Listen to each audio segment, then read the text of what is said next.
Yo, abrupt start. What's up, Jortlandia? How y'all doing out there? It is 11:30 a.m. my time. It is the 16th of October. I'm pretty much ready for the season change. Today's stream is called Atheism is Confusion. Now, I thought I gave a good demonstration to this claim in yesterday's conversation with the delusional evolution guy. And delusional and evolution guy are synonymous, of course, no matter who you are. But you can examine the way they think and the way they reason, and you start to see it as a symptom of something larger. You go, well, what is it? And some people just kind of colloquially say, well, it's the rejection of God. And that's true. That's probably a way to frame it. That's probably a simple way to summarize it or give a headline to it. But when we get into the paragraphs of the chapter called Rejection of God, and you examine how people think, well, what's the most common, aside from fallacies, there's a form of a fallacy that's common when we talk to these people. And what I find, at least in my conversations, is that the common mistake or blemish in their thinking ends up being categorical. There's like a categorical problem, that they have a problem properly mapping out categories and subcategories. It starts with the assumption of materialism, for example. The starting assumption that all is matter is already a demonstration of a flawed category system. Then you think about what categories are. Now, it makes sense if you miscategorize things, then the conclusions from that miscategorization just keep building on, almost like an error when you build a house. You start with one fundamental category or error, let's say a measurement, and then you start trying to build on that, and then you get more errors over time. It's like a cumulative. And we look at them, and they're already so far down the line. I mean, that guy was so cooked yesterday. God bless him, he was only 20-something. But it doesn't matter. You look at the Beaver Boy, same thing. He's in his 40s, totally cooked. And it's just too easy for me to say, well, it's just the rejection of God, which is true. It's the rejection of God, which is the spiritual element. The spiritual element, the fogginess, clouds the intellectual element. But even if you just looked at the intellectual for a second, you look at categories. That's the way we piece together knowledge. Knowledge is theory-laden. And if you were to visualize it, you'd have a whole maybe section of main categories. And under those main categories, we craft or isolate subcategories. And the reason Christianity, in particularly orthodoxy, is superior is because our metaphysics has proper categorization. And to look at categories as a mental feature, if those categories are absolute, this is the same argument I use for truth and knowledge and everything else, but it applies to categories.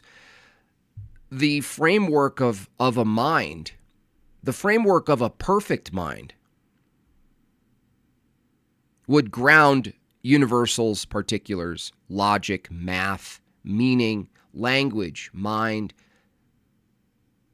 information, and it would all be bound and based in something unchanging and perfect, a being, a mind. And so because Christians already assume this, even heterodox might get on board quite quickly with this notion that all is grounded in the mind of God. And when it comes to knowledge and categories and making sense of the world out there, the better we properly categorize things, the better or higher resolution we're going to come to descriptions. But if you don't accept this, you have to use arbitrary categories. And that's what we see. So when we're talking with these people and we're just like, our mind is blown. My mind was blown yesterday at how ridiculous his defense of evolution was. My mind was blown when I saw Beaver Boy debating that other guy.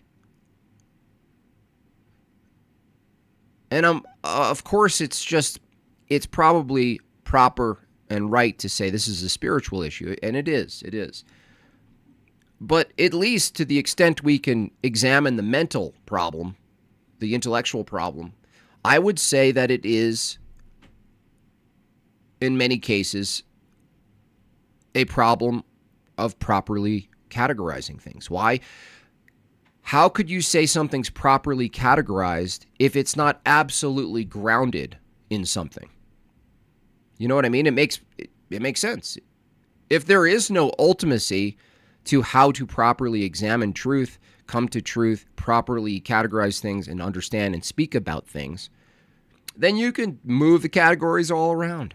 You can just pick up one category like a block and put it down and put that, and go over here in the corner. It's like a Montessori school.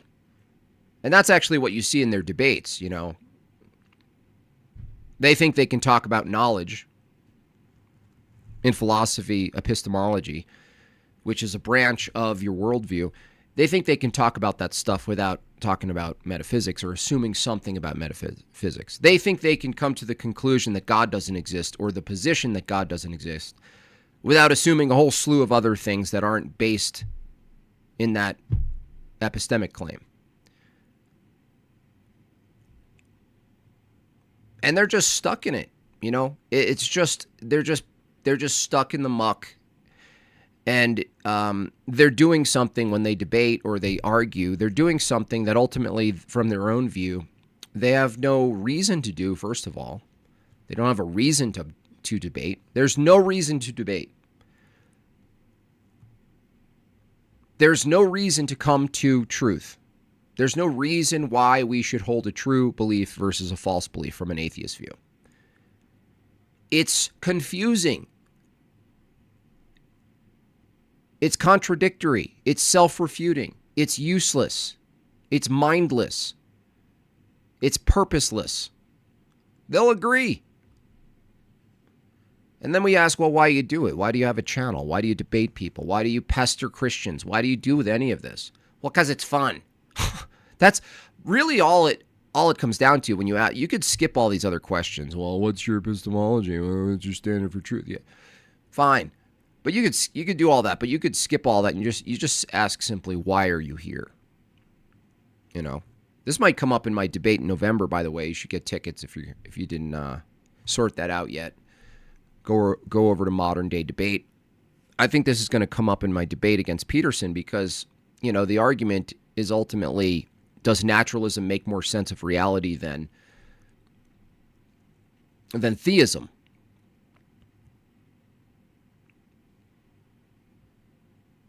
And no, it doesn't.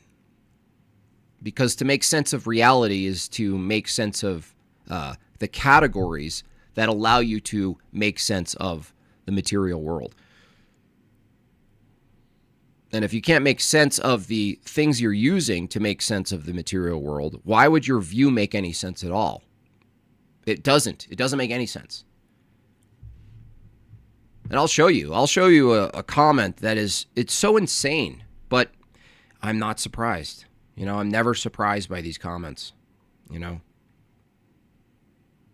Where is it?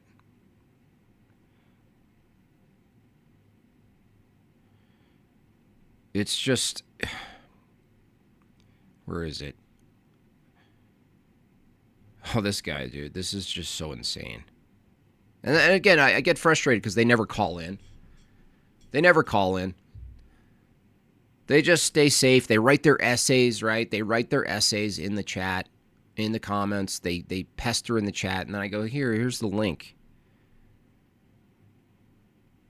Here, I'll read a statement right here from this guy. He says, I use the word mind to describe chemical reactions occurring in the brain. If there is something beyond that does not include the physical brain, then you would have the burden of proof for claiming there is something beyond the brain. They actually type these things out. They're in the performance against what they're saying. They're very active doing so. They're conveying meaning. They're conveying descriptions. They're conveying propositions. They're conveying that they're using the laws of logic. And they're stringing together utterances with their thumbs at me, at you. And they don't understand.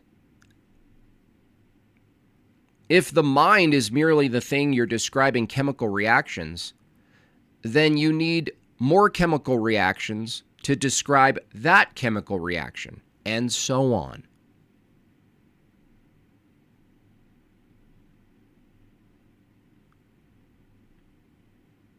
They don't understand the consequences.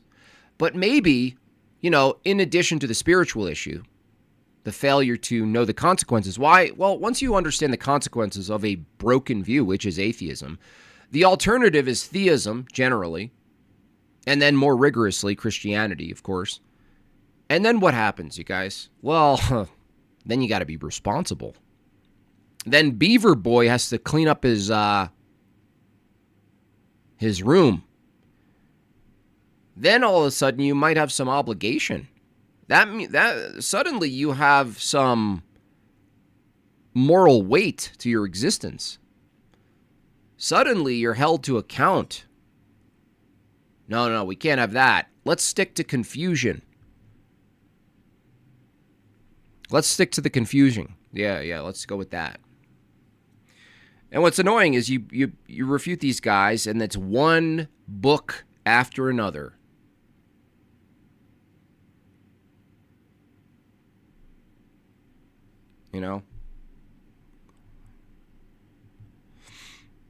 All I could do is ask them to call in, but you know what I get? I get this. I get books.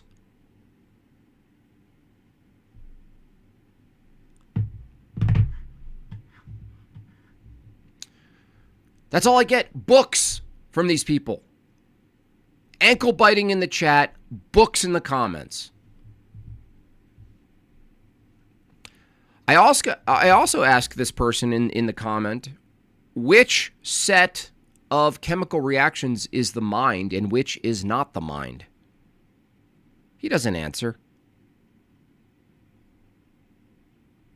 And then he says, I never said chemical reaction is the mind.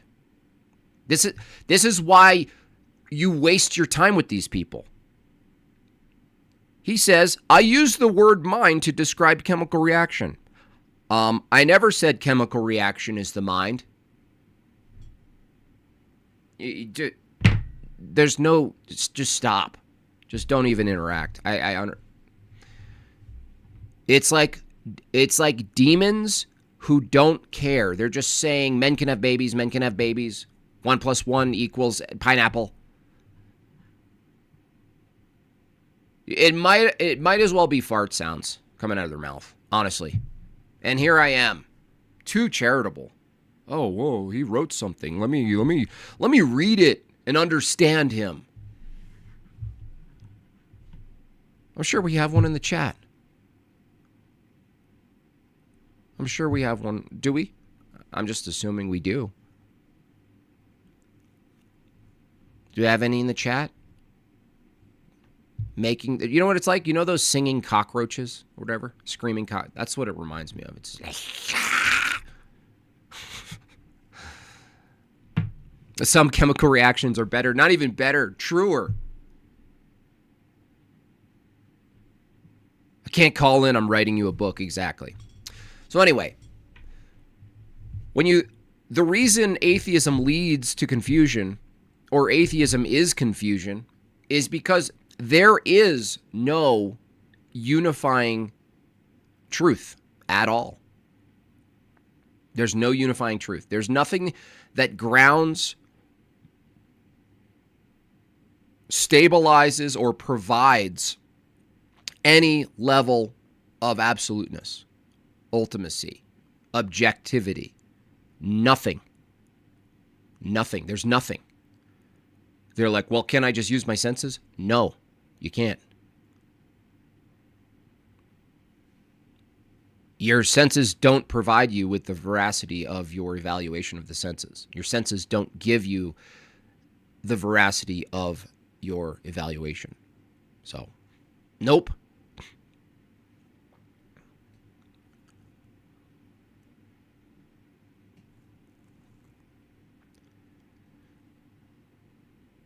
So the question comes down to, when it comes down to it, comes down to Pontius Pilate.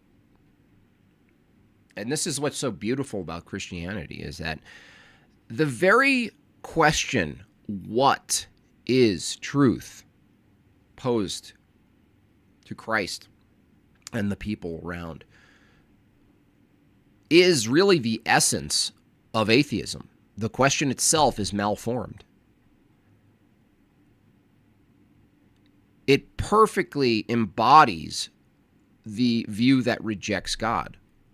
The question itself shows you what is truth, is where they're asking from. What? An object, a description, a set of propositions, an accumulation of data. What? What is truth? And some people run with that, and they become, sort of like pagans, monists. They look at the world. It's the aggregate of all things, or something like this. That which comports to reality. This is all what is truth. Well, no. The confusion, the reason atheism is confusing, is because there is no what that can be truth. Whats are particulars. Truth would need to transcend universals and particulars. Truth would need, as an ontology, need to transcend the one and the many. The problem of the one and the many. It would have to be not only multiplicity, but also unity. It's a who. It's a being. There's no escaping this. Any alternative is going to reduce to some sort of nominal problem. It's going to reduce to some sort of a group of people trying to build up like what they think is true from the bottom up, and then it topples and they restart, right? Or it's going to be a chemical reaction. I've debated people that with a serious face said that truth is a chemical in the mind. Really? That's weird. So truth's a particular? If truth is a chemical in the mind, then that statement is also just a particular, and it's not universal. That's how committed these people are to their own insanity, their own demise. They love it. Apparently, they love it.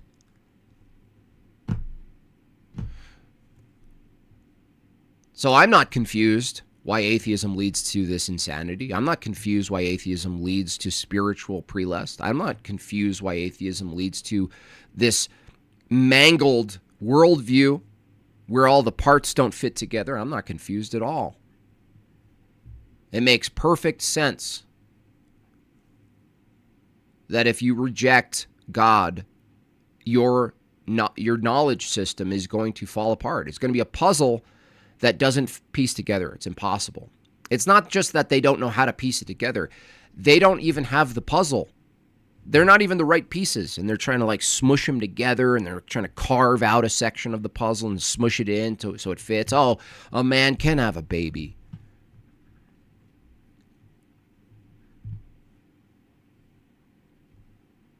It's actually horrifying.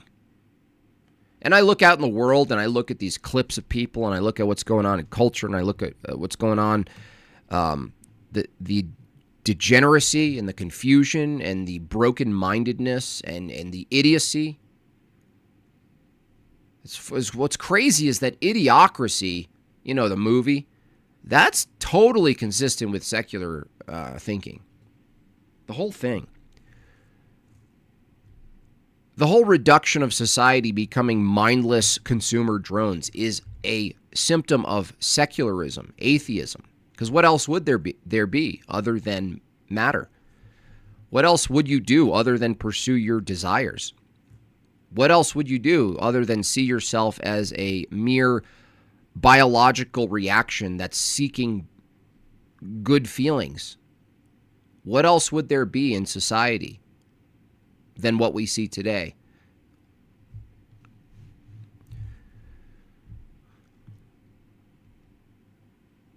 I'm not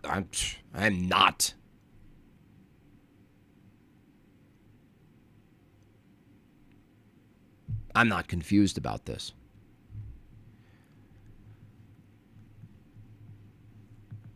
Ryan making more sounds in the chat, right? No arguments from Ryan Lopez. Just making utterances with his thumbs.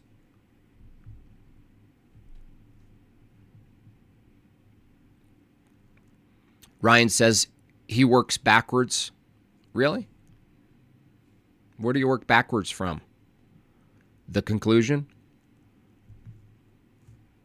What are you mumbling about now?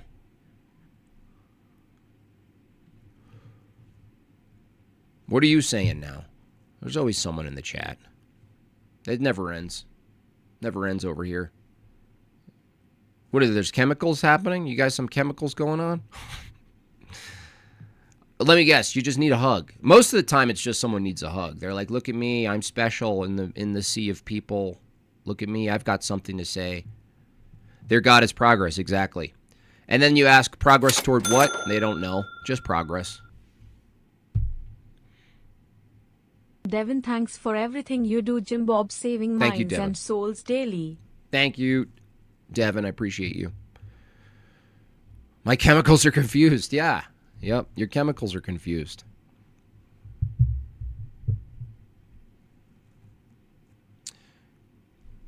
I'm not confused about this. The atheists are still confused. Hey, why are people believing in God? I mean, there's no evidence. Okay.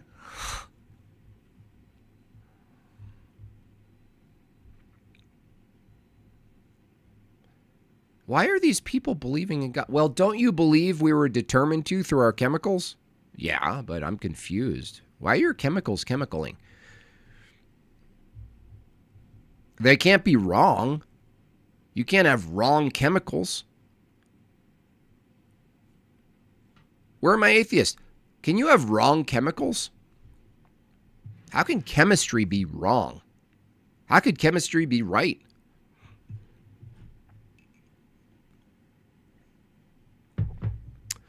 Progress looks a lot like flushing a toilet. Honestly, a wig, it is like that. From their view, progress is getting rid of what they arbitrarily think isn't needed anymore. And religion in general, Christianity, they truly believe that. Now, some of them are honest. Some of them lean, like Pine Creek Doug. I don't know where he is, by the way. I think he quit the internet. I actually wrote him an email, make sure everything's okay. But he's very clear. His task is not to deconvert people because he knows that the reality he lives in is better with what he calls delusional people constructing it. Reality is better with Christian people who you think are delusional maintaining society. Reality is better. Society is better. You produce better things, better fruits, safer places, more order, decency, beauty, people. A Christian society produces people. He knows that. Some of these people know this. They're like, wait a second. Wait a second. I don't believe any of the nonsense, but I do prefer that I go through a Christian neighborhood as opposed to an urban neighborhood in Chicago or something, or Portland or San Francisco. I'd rather avoid the disgusting parade.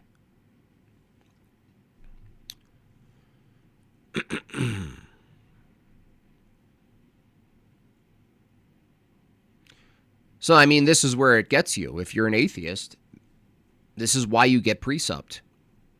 You don't even have, dude, if you're an atheist, you don't even have a reason to debate, let alone breathe another breath on this earth. You have no reason. You're just wasting people's time. Wasting. That's your goal. Just like those guys who came into the parish. The goal isn't toward anything. It's disruption. The goal is tearing something down. That is the value. That's what it is.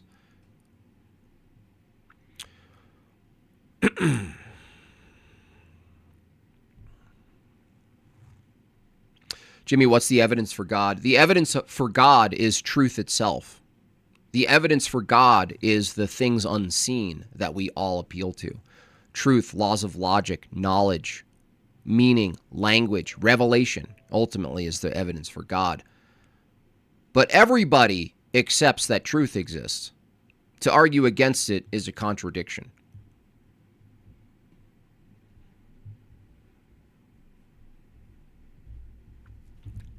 Everyone has faith in the things unseen. Everyone. Faith is the evidence. Faith is the evidence. Everyone has faith. Faith is evidence for God.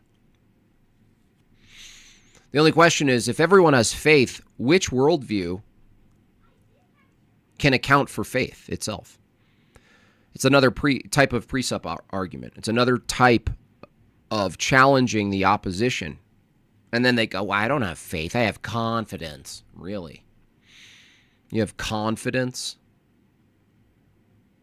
Oh, it's so different. I have confidence.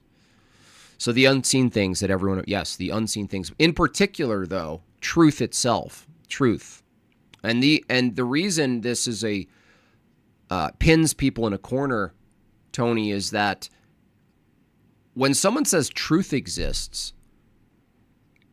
I've done this many times when people call in. When they say truth exists, I'm happy that they say that. But they're not happy because the next question I have is, okay, if truth exists, and you use the word exist, you're talking about something exists in a way that a tree doesn't exist. It's not the same way. So there's multiple ways of existing.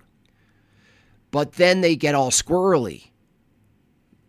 Then they realize that they just assumed something exists that doesn't have any sense to it. Not logical sense. Doesn't have any material sense to it. It can't be weighed or smelled or moved or manipulated or deconstructed or molded into a hamburger. And they're like, oh, snap. Oh, snap, this creation tard just got me to admit that there's multiple ways in which things exist. Oh, no. And then you go, oh, interesting. Not only do they claim that truth exists, atheism holds that truth exists, right? Well, that's counter to atheism. An atheist actually can't tell you truth exists. Isn't that wild? They can't even tell you truth exists. In fact, to be consistent, they should deny it. They should deny that truth exists. Because their empirical standard can only verify or believe things that are verified through empiricism. It's a mess. Them speaking contradicts their own view. The very act of speaking contradicts their view. Here's how. If they say the word apple, they admit that the word apple, the sound coming out of the mouth that's perturbating air and hitting another eardrum, they would admit that the apple itself is not physically floating over to the ear, right?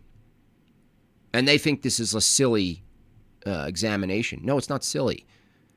The thing that's material and physical in this case is air perturbating air, sound moving through air, vibrations hitting a physical thing called an eardrum that just happened to be the product of random mutation and is capable of connecting to a brain that interprets it accidentally. Accidental eardrum. Jimbo, not only the eardrum was a product of random mutation, accidentally produced, but all of the connective pathways from the eardrum to the brain that then interprets the vibration to mean apple was accidental. Cuckoo! Cuckoo! Cuckoo!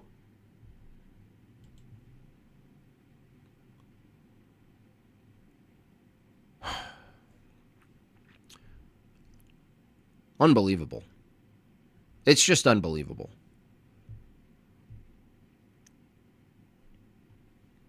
That's why I'm so tired of like the political thing. I know it's useful. I know it's a level of argumentation that has to be combated. I understand, but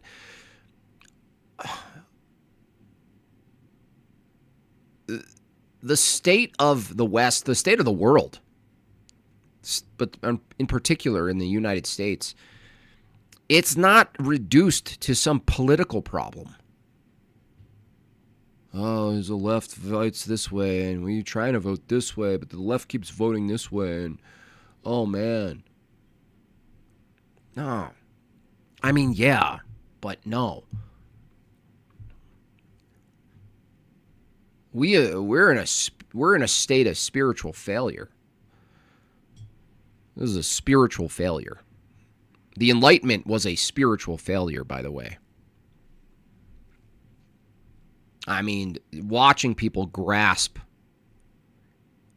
to the dingleberry hair that is the Enlightenment period, I mean, it's just pathetic to watch. You're like, just jump in the water, it's over. They're like, no, I'm going to cling to this disgusting butt hair.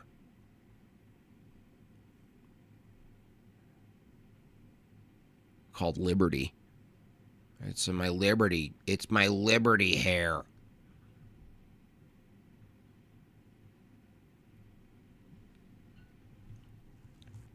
Life, liberty, and the pursuit of dingleberries. Disgusting. And yet here we are. Here we are. Dealing with the remnant shit-stained skid mark called liberty, above all. It's just... Blame Buddhism? Yeah, Seth. I mean, you could look at, like, you know, the culture creation of certain agencies, the importing of Buddhism from the CIA in the 60s revolution, the sexual revolution, liberation theology, feminism, intellectualism, atheism, the Four Horsemen, and so on. Of course, yeah, it's all just in there. It's all baked into it. It's all, the central theme is really just like, do as thou wilt. I mean, let's face it. People don't like reductions because things get complicated, but no, it's all do as thou wilt. The whole entire shabam. The gig is up. The jig is, it's over. The curtain's been pulled. Oz has been revealed. You got duped. You got catfished, people. We got catfished. Yeah, but look how well they write in the... Look at the curly Q's in the Constitution. Look at the Bill of Rights. Look at their R's. I mean, who writes like that anymore? Am I right? But they had a vision for us, Jim Bob. If it wasn't for the left... No. No, it's not like that.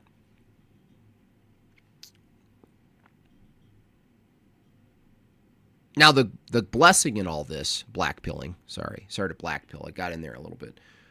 I feel like I should make it so my camera and everything gets way darker when I start blackpilling, and like I'll get Tony to give me this daunting sound of like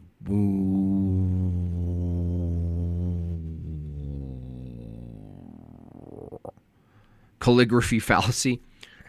The blessing in all of this is that it is, like I said in the previous monologue, that it's pushing people toward absolute truth. It's pushing people toward holy tradition. Glory to God. It's pushing people to holy tradition. And the reason is they're rejecting the confusion of atheism. They're rejecting the confusion of classical liberalism. They're rejecting the confusion of liberty above all. They are identifying that it's a failure. That's only half the work, though. You can't just identify the failure. You can't just point to the Jews. You can't just do that. You have to go see. You have to go somewhere. You can't acknowledge spiritual failing, spiritual illness, without acknowledging there's a hospital. You can't do it. You want to try. You try to. You go, well, no, Jim Bob, I do agree with you, but my spiritual hospital is my Bible on my couch. That's my spiritual hospital. I like to go to the lake where I experience God through a fish jumping. That's my hospital. No. That's the thing, is like, you might as well just skip all this nonsense, all this political drivel, and just say, hey, are we spiritually sick or not? You know what I mean? Like, I'm just skipping. Are we spiritually ill? Yeah. But the Jews did it to me. No. They did stuff. They did stuff. But, no. There's no spiritual hospital that handles the world out there. Lately. Prayed to God for reassurance, and moments later I found a little icon of Christ on the street. God is real. Beautiful, Lawrence. What street? I mean, I don't want to dox you, but that's pretty actually. That's kind of wild. I wish we saw more iconography all around. By the way, just to finish up here before I move on, is what do you see out there in the world? Not forget conceptually, philosophically, because atheism, yes, we focus on that. But what do you see out there in the world physically? You ever notice how when your house is a wreck, it's kind of mirrors what's going on in your mind?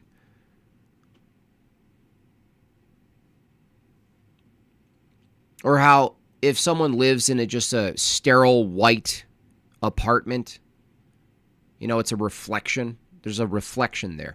Well, if you go out into the world and you see all of this unrelated particular buildings and colors and cultures, and you see an Arab sign, and then there's a freaking Mexican sign, and it's all box-shaped, and it's all just designed for what? Well, it's designed for turnover. It's designed for short-lived experiences. It's designed to get the product in, get it out, get it into your mouth, get it into your body.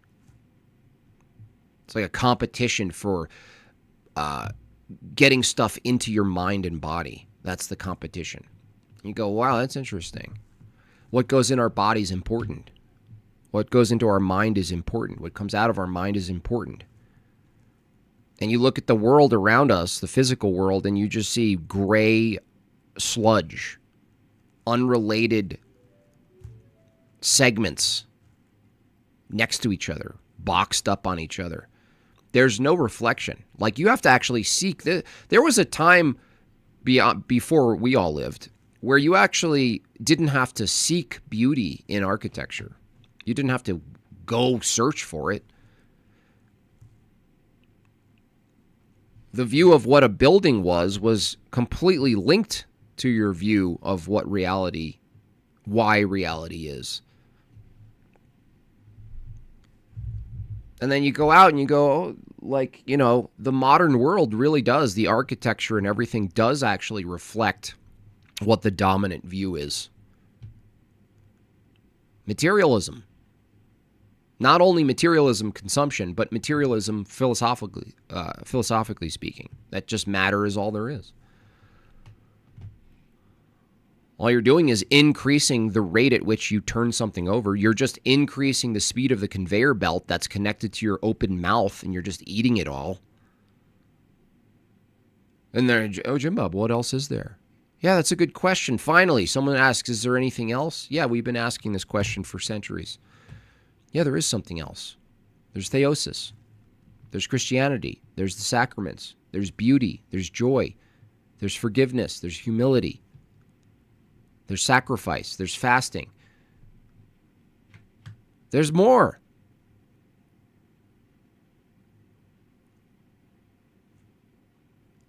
Hold on, Jim Bob. The last run is coming out of the conveyor belt. Let me just eat it quick. Okay. I mean, we usually talk about this stuff from the governance view. We're like, okay, well, we need to get more Christian ethics into policy, and that's true, but policy can inform your external world as far as things are built. You could get red tape and you're not allowed to build this or that, and you know, that's true, but what we build around us is also just as lacking, you know? It's just as lacking. It's just square shapes. It's like Lego world. You have to drive somewhere. Where are you going today? Oh, I'm going to go out of town about 2 hours. Why?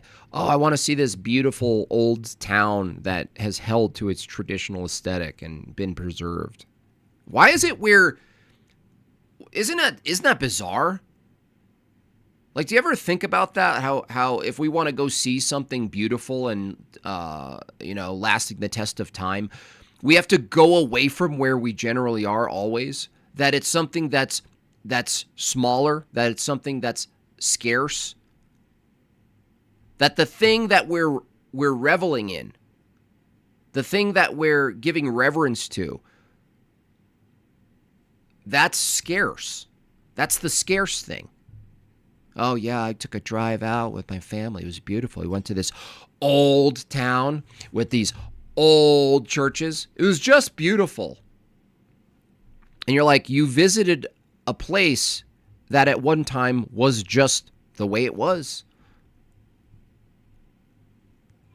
And we're almost sold. It's like almost, I don't even know if it's intentional, but it's almost like we're sold that old thing as a novelty. It's a novelty. It's like going to Disney World or going to the museum, but outside. You're like, oh, it's beautiful. But I got to get back to my gray sludge. Got to get back to my Boxville. I got to get back to squares on squares. That's different, Jim Bob. Oh, that's gone. It's like, that's horrifying. And this is an aspect of capitalism itself. Because capitalism can be reflective of good.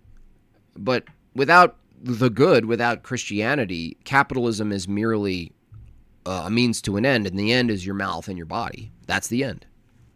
I want to feel good. I want to eat this. I want to put this in my body. I want to experience this. Experience.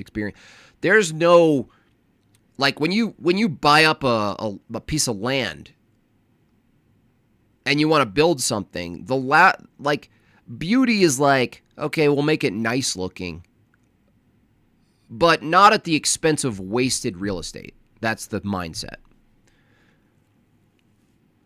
When some real estate agent developer goes to Italy and they go walk on a piazza that's beautifully paved in bricks and stone and has statues and it's surrounded by beautiful buildings with arches, they go, what a waste of space. I mean, it's nice, but just think about the turnover. Think about the retail turnover. Oh, the square footage is killing me. It's killing me. Oh, I can't stop thinking about it. I want to buy it up. Oh, I want to buy it up. Oh. They're not thinking of long-standing tradition, beauty, iconography, consecration. They're not thinking about that. Oh, I will. Can you imagine the squares I can build on this thing? Oi, oi, oi. Oh my gosh, I would love to build a huge building, a cam girl building. Fill it up with cam girls.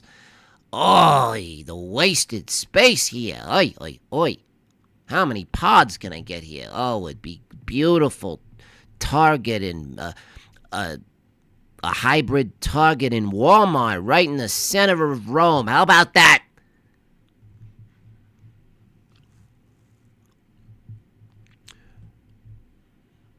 But, I mean, where are we? We're in America. I mean, what do we have? We have a couple of old buildings, old statues. We got some stuff in Boston. You know, some Civil War stuff. Got some old buildings here and there. Got an old courtroom. I mean, it's like I'm wanting something that our own nation never really had. I'm like yearning for something the nation never really had to begin with. Oi, oi, oi, oi, oi. Jim Bob, go get a bagel. Anyway, enough of that.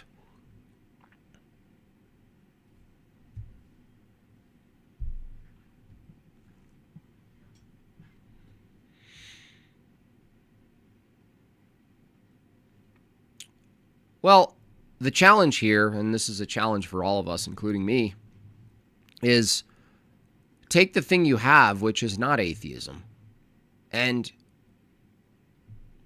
bring it into the world through your gifts, through matter. Bring it into the world. It could be small, it could be big, it could be service, it could be a product, it could be a building, it could be a lot of things. But that's really like the competition here, because if you really think about it, we're at war. We're in a war of iconography. If you kind of think about it. Now, iconography in the proper sense in Orthodoxy, we're talking about its function. These are written things. These are maintaining the tradition. These are documenting the holy tradition. These are giving us a type of calendar system, even through the feast days. These are windows to heaven. But in the sense of what it's reflecting, out there in the world, they really are doing a type of iconography war.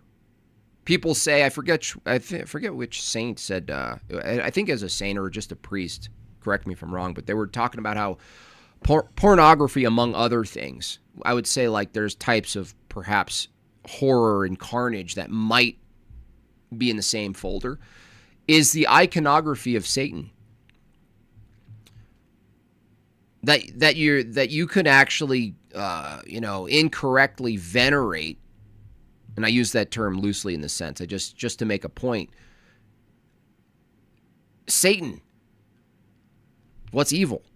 And you look out in the world and you're in a competition for what gets produced that fills your mind through your senses. You walk through the world and you're bombarded with imagery and senses. There's a reason when you go to the Orthodox Church, you're bombarded with senses that direct you wholly to God, wholly to the experience, wholly the experience of being united. Well, it's like we leave church and we go, okay, well, look at the world. What are these senses? What are these images directing us toward? Ourselves. And it's like, someone just said that, Lawrence, having a tough time, prayed, walked around, found out there in the world an icon of Christ. I mean, where is it out there? I mean, we have spray painted walls, murals of Obama. I mean, famous people's faces everywhere on billboards. All a type of iconography of the world. Products. Logos instead of logos. Logos. Guiding us, right? If the function of iconography in the parish, in the church, during the liturgy is all guided toward a Eucharistic experience in worship, out there in the world is guiding you toward your senses, like your mouth and your eyes and your body. It's like that is the direction. Come here. Come this way. Oh, am I going somewhere? Yeah, you're going closer to yourself. Goes right back to you, bucko. Isn't it wonderful? It's like Pac-Man, dude. Out there in the world is seriously like Pac-Man. We're just in a maze chomping at the white things. Oh, that tastes good. Oh, I want that. I want this, and I want that, and I need this, and whoa! Saw a ghost.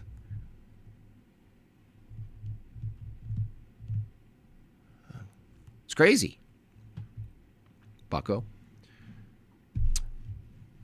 Marketing is the iconography of capitalism. Yeah, but it's like goes further, right? Capitalism without good, without Christianity is like, it's just right to the wants. It's worldly. It's just pure worldliness.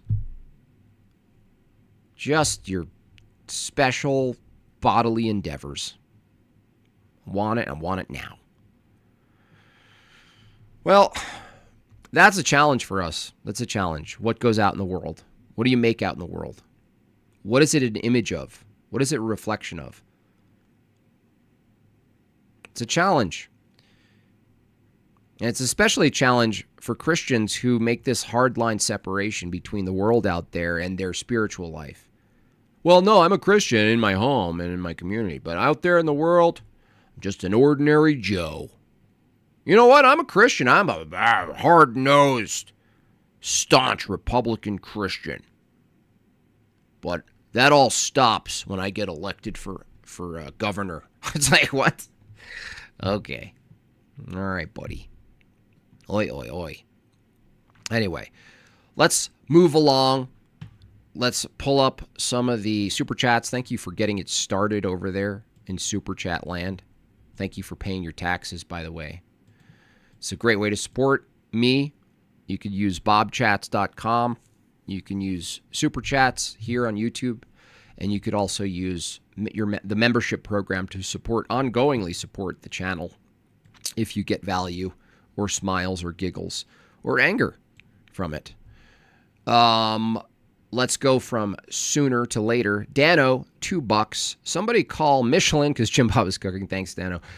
$10 from both and a, quote, conservative political takeover would just look like the slow-motion progressivism. That's right.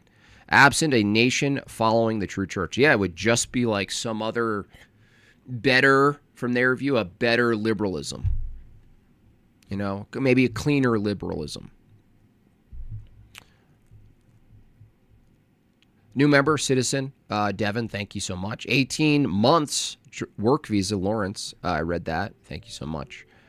$5 from David Atlas. Pope Leo will probably bless a Pose parade next. Who knows?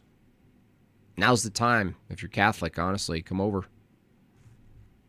It won't rock you, by the way. It'll be beautiful. You're not abandoning anyone, okay? I understand. It's got to be tough if you grew up in Catholicism or anything else. I know Calvinists who it's difficult for them to leave their what has been to this point, up to this point, their body, their family, their extremities. It's like cutting off your arm, kind of. But, well, Christ told us we gotta do that. In the end, you do have to do that. It's difficult. Cody, $5. It would be kind of funny with a schism in the Scientismo that it discovered by science that believing in a multiverse is the same as believing in flat Earth. That's funny. I actually kind of agree with that. That there will be a schism. There's going to be, I don't say multiverse though, Cody. I actually think that the schism is going to be between new secularist atheists who adopt, maybe through a multiverse paradigm, an intelligent design view. That's what we're going to see, an increase in intelligent design proponents from the atheists. Jim Bob Marley. As we found a troll pretending to be a Mormon in the Discord, the evolution tard was also likely a troll who thought he could make you look dumb. Well, he failed. I'm so willing to look dumb. Hit the like, please. Donate if you can. Subscribe too. Thank you, Side Guy. $2. Whoa, whoa, whoa, whoa, whoa. Wait, no, sorry. Holy cow! That is a big super chat, Clicker. What are you showing off? The root of, he says, for 50 big buckaroos. Thank you so much, Clicker. That's very generous of you, sir. The root of materialist atheist view is fear of death, which is the end for them, hence transhumanism and the idea of accountability, hence relativism. An afterlife with accountability would make the materialist motivation in this life perverse. Yeah, you know what's kind of ironic, Clicker, about that? And thank you so much again for your very generous donation to Jortlandia. Is that they always accuse the Christian of being Christian because they fear death. It's like, well, yes, we also fear death. We want to trample death, though. We fear God, too. We can fear a lot of things, but, like, the irony there is they always say, oh, you're a Christian because you fear death. Really? Well, maybe. I mean, we fear God. We fear judgment. We fear the words, I never knew you. Sure, what's the problem? Oh, you just... Well, actually... That's not even true from their view. We do everything we do from an atheist view because we're determined to do it. That's it. Everything. Which is why truth is impossible from an atheist view. Why? If everyone is determined to believe what they believe through just mere chemical reactions, then you could never know if the thing they believe is actually true. Because whatever you thought about what they think is also determined. So when you go out there and evaluate other people's beliefs and you come to some conclusion, from the atheist view, you were determined to come to that conclusion. Well, then how do you know it's true? How do you know you're coming to a proper conclusion if you were determined to? It's a loop. Dominoes, all the way down. Normal America, Rob Knorr, the mayor of Normal America, sends his pedestrians over here. I don't mean that pejoratively. I don't know what you guys call them. Neurons? I think pedestrians probably a better name than neurons, but welcome, neurons. Appreciate you. Thank you, Rob. All of these adjacent countries working together in a coalition. Jortlandia work visa, Big Boss Burka. Nice. Not to be confused with Big Bad Mama. Thank you for your work visa. Tucker Carlson voice if he was an atheist. Well, I actually went through an atheist phase when I went through the CIA. My dad showed me some things. Most people don't know that my dad was part of the CIA. I was like, I actually didn't know that my dad worked for the CIA until I was late 20s. Needless to say, I was taken back by it. I wanted to see and know the things that he knew that were secret. He never actually told me, and I'm thankful for that. What if he told me something really deep and dark? Maybe I wouldn't have wanted to know that. I love him for that. I still kind of wonder what he knew that I didn't know, though. I want to know if aliens exist. I'm just like, who doesn't?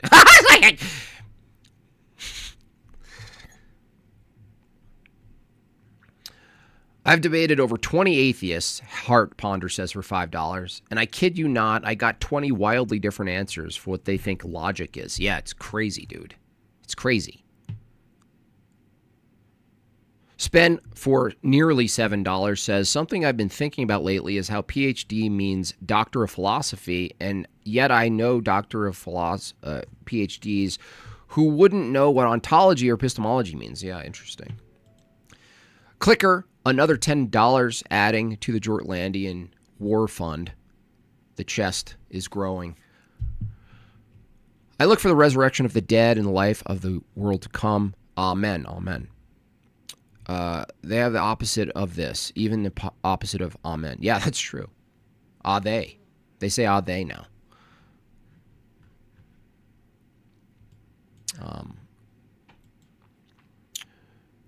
Psst, psst, psst, psst, psst. Did we have any counters in the chat during my whole spiel or no?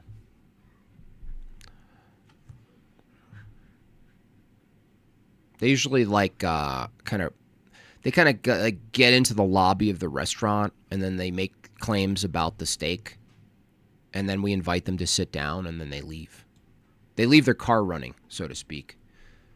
Most of the atheists I deal with in the chat, they leave their car running and they're off to wherever they're going. I wish they called in more, though. I wish.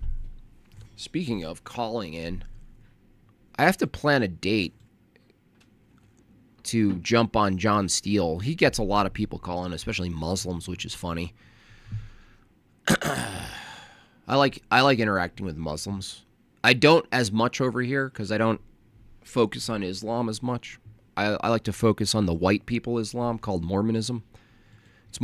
It's not even more relevant. It's probably just as relevant as Islam in the United States now. Cotel has a great book about transhumanism. Yeah, I want to actually get his new book. But he said he was sending me a gift, and if it was that book, I'm not going to buy. I don't want to buy and have two. How do I feel about the narrow field pickups? Is that a guitar question? If so, I'm too ignorant to know what narrow field pickups are.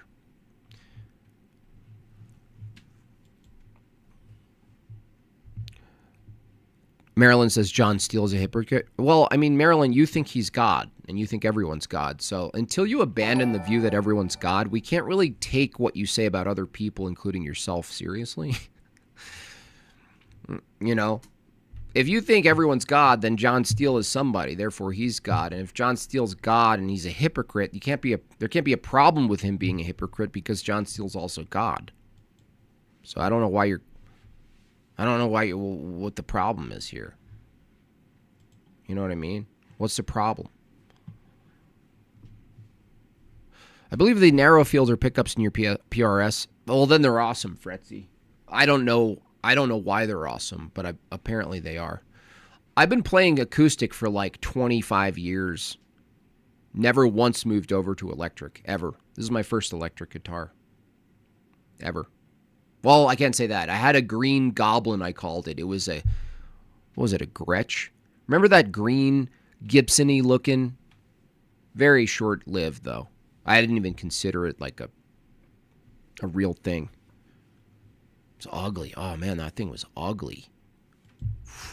Yeah, the color, actually the camera doesn't even do justice to the color. It's like a metallic orange. Is Proud on the Spot ready? No, I'm going to be sending Devo a little song similar to the last one. And I've been building the scene, which is awesome. I'm really pumped for Proud on the Spot as a scene. So we already have a couple of prots in the chat. Are they mouthing off or are they just listening? I usually don't bring them up unless they're mouthing off. Plus, we're only at 13 of 50, so I ain't going over to Discord until you guys earn it. You have to earn me yelling at people, you know what I mean? You're going to have to earn that. Yeah. Yaming.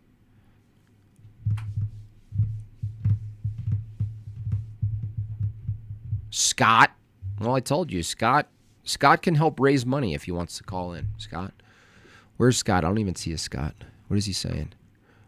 I had my eyes on a PRS a while back. Lawrence, everybody that I trust about guitars, in particularly Jimmy James, said, yeah, go with that.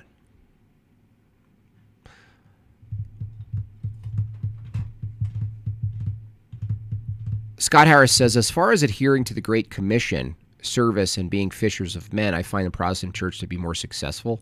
What do you mean successful? That doesn't tell us anything.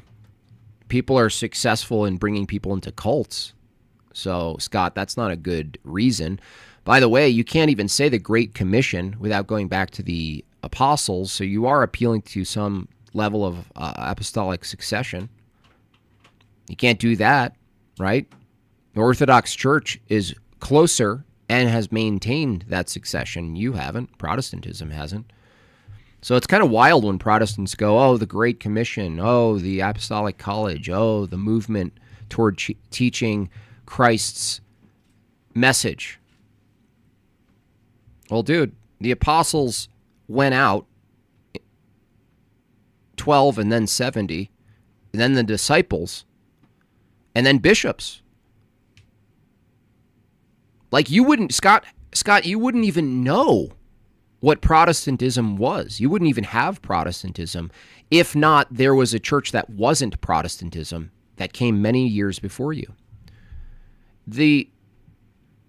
Now, when you say successful, that kind of reveals your worldview. The fact that you included the word successful? No. If successful means maintaining something that's not heresy or blasphemy or incoherence, then no, you're not successful. You can't even point to where the church is. That's not successful. If I said, where do I go to church? Where's the true church? You couldn't successfully point me in the direction. You'd actually point me to the mirror. That's the funny thing about Protestantism when it comes down to it. There's only two answers when I ask, where's the true church? Where can I go on Sunday? There's only two possible answers from the Protestant view. You either point to the person who's asking, where can I go to church? You go to yourself, or me, the guy telling you. You're the new pope. You're the new bishop. You're the new apostle. For many years later, by the way, 2,000 years later, you get these new apostles just popping up with their Bibles. Oh my gosh, they're going to teach us. They're going to teach us the faith. Wow. Yeah, the level of pride. The beauty about orthodoxy is that all that pride that a lot of us had, it just goes away, it melts away. You don't need to do that. You don't need to figure it out. You don't need to, intensely intellectualize and conceptualize what the Bible means because, reading the Bible is good. It's virtuous, but you could misread it. And what is the Bible without practice?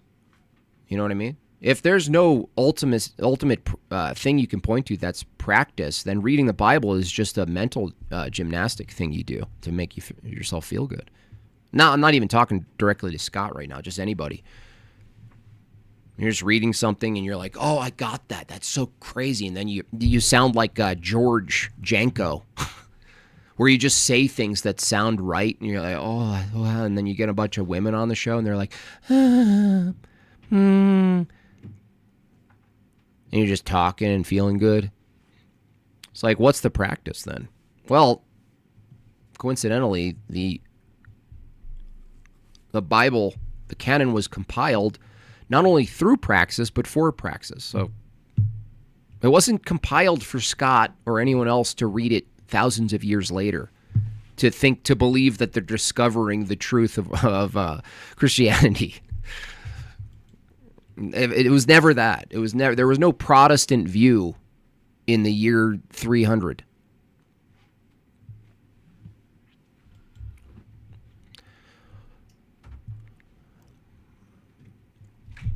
Step on up, tell us what you got. Welcome everybody to Prod on the Spot.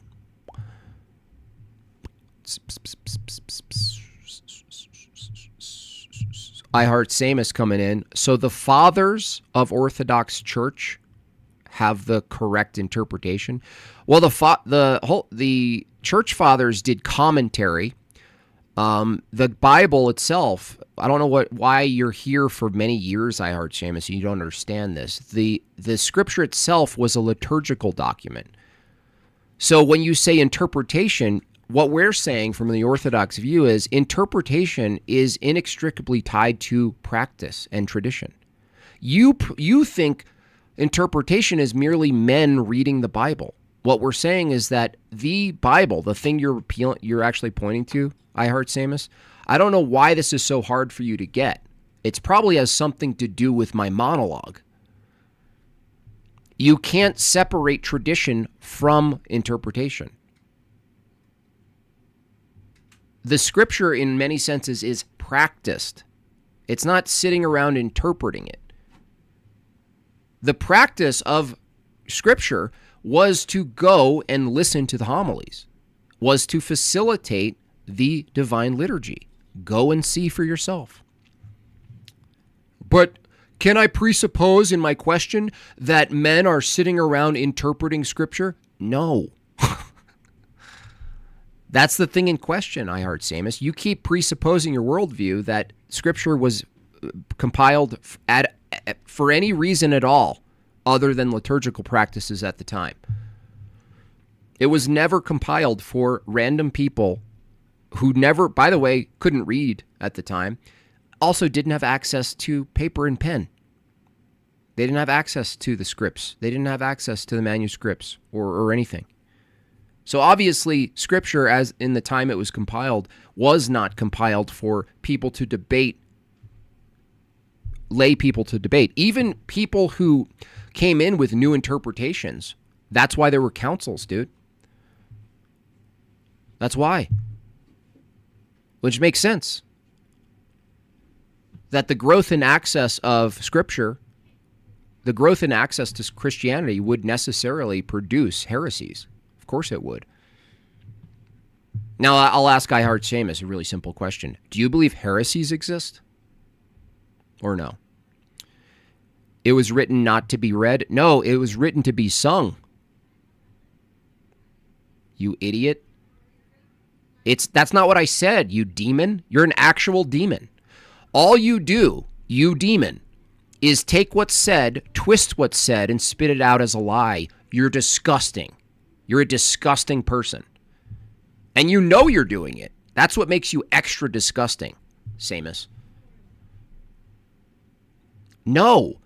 No one said the scriptures weren't read. They're actually sung. They're chanted in divine liturgy. How much do I bench? Not enough.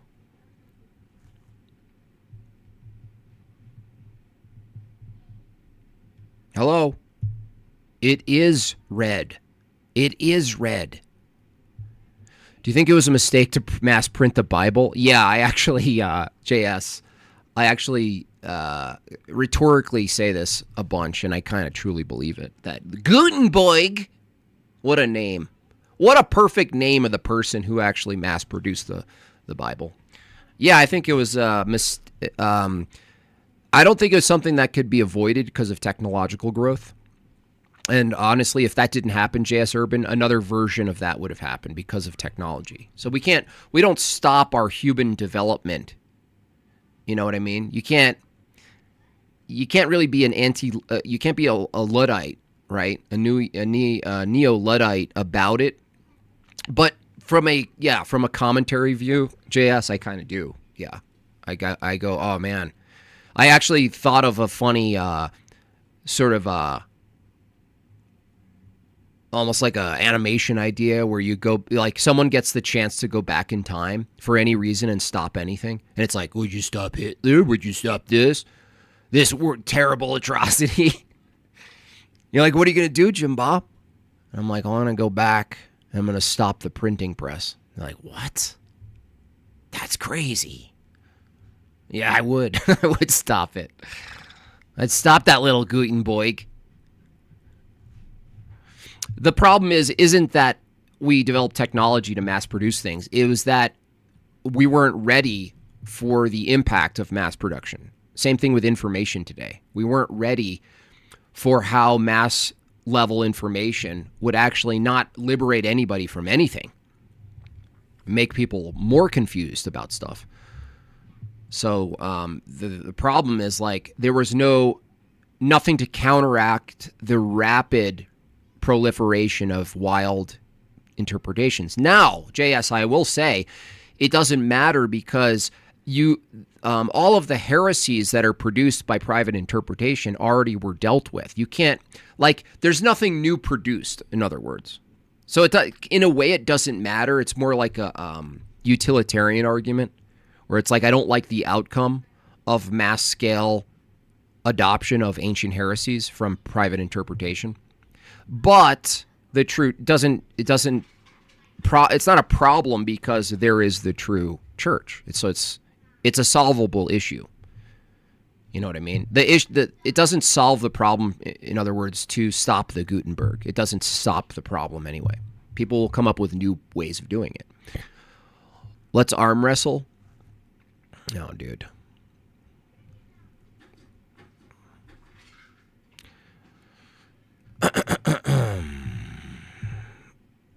Giant robots and God. Why do so many Catholics and Orthodox seem so cruel? Yeah, that's not an argument. You're using your sensibilities and your sensitivity and your emotions and your experience to just discard what someone's saying based on what? Your emotions? How about this? No one cares about your emotions. Is that cruel? Probably because Orthodox and Catholics, the ones you interact with, will probably be online. And people online are a little bit more direct than in person, first of all. So I wouldn't even say many Catholics or Orthodox seem a certain way at all unless you're going to church with them and experiencing them firsthand within the church scene or out in public talking to them as people and you find out they're Catholics or Orthodox. You're just taking Giant Robot and just taking your experience online, which is a filtered system. It filters out the loudest, the more aggressive. So I would say your conclusion is flawed to begin with because your sample set is biased. But it also doesn't matter. If it was cruel for Jesus to call people vipers, then so be it. Evan Lord, $10. Do you think the utopian idea of universal Christian empire is possible? I think that it's a great tragedy that the HRE emperors and Habsburg rulers gave up on that idea. I think it's utopian within the time frame of our life, but not utopian in general. No, I think empires will reemerge. I think so. I don't think a universal Christian empire is utopian, though. I think that's a contradiction, Evan Lord. But I know what you mean by utopian. Like you think it's not a place or a time or a thing you could conceptualize fully as reasonable or possible by utopia. But no, because even a universal Christian empire would have all sorts of issues. It wouldn't, definitionally, it couldn't be a utopia. It would still have a problem. Do you have a liking towards anime? No, not even in the slightest.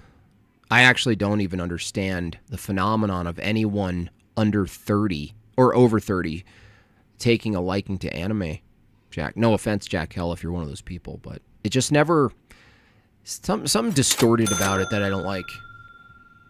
Like when I've seen it pop up on If I could go back in time, I would Netflix or teach something. Saint Augustine Greek. Teach him Greek, yeah.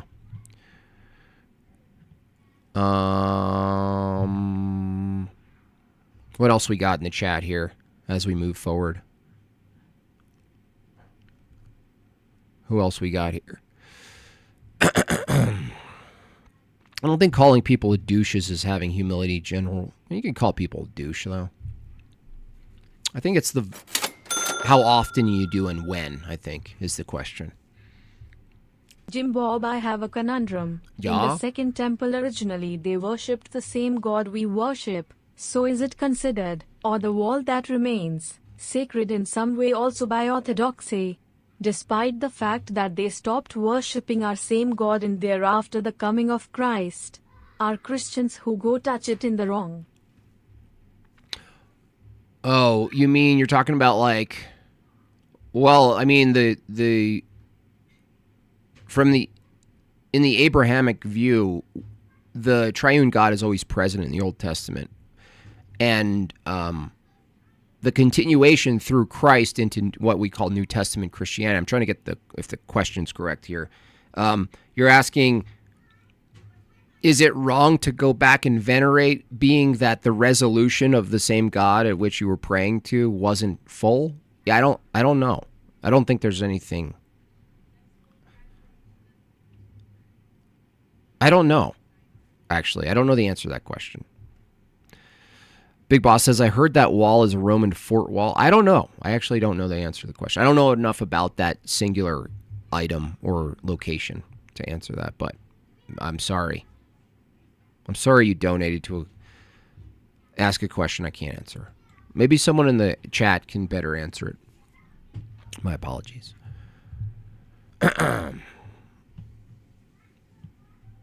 I rebuke that in Jesus' name. Rebuke what?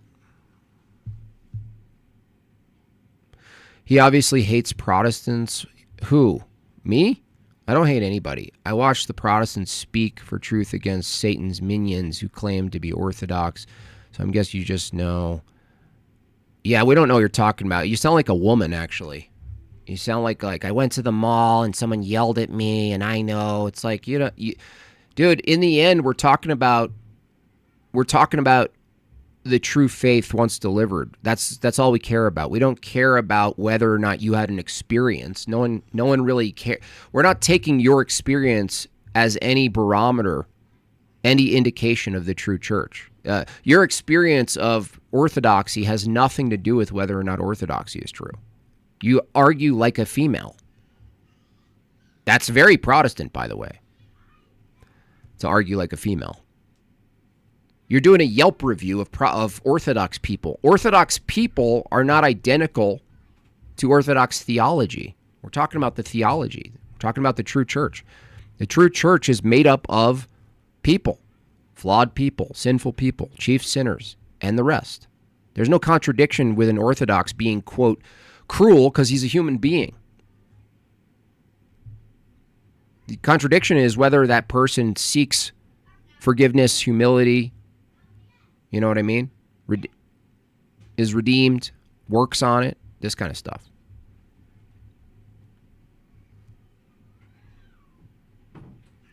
We don't even know what you're talking about, dude. Protestantism is false. Jay Dyer will be hosting the 4th hour with Alex Jones today. Nice. He usually does that, though, doesn't he? That's been his thing.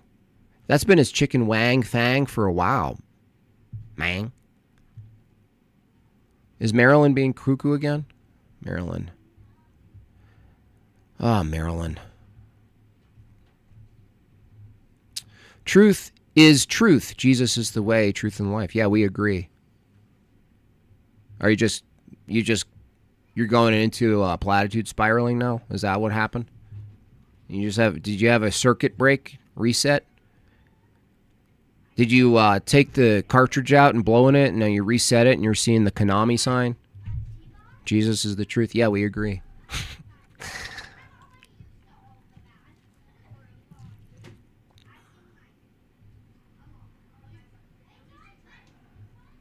Game Caller says it's false because why?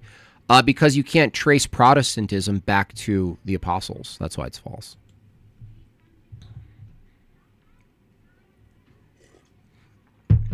You could also take a theological view itself and demonstrate some of the claims, some of the soteriology you could demonstrate is inconsistent or incoherent. You could take any of the solas if you adopted any of those. Chat off has greatly improved my experience, and I have 21 months of watching. Nice, Justin. See, half black guy in the chat. Shout out to half blacks out there. You're doing half good. Yeah. So yeah, you could take the sola approach. I mean, sola scriptura is a mess. If you're a sola scripturist, you're in terrible shape. Absolutely terrible shape.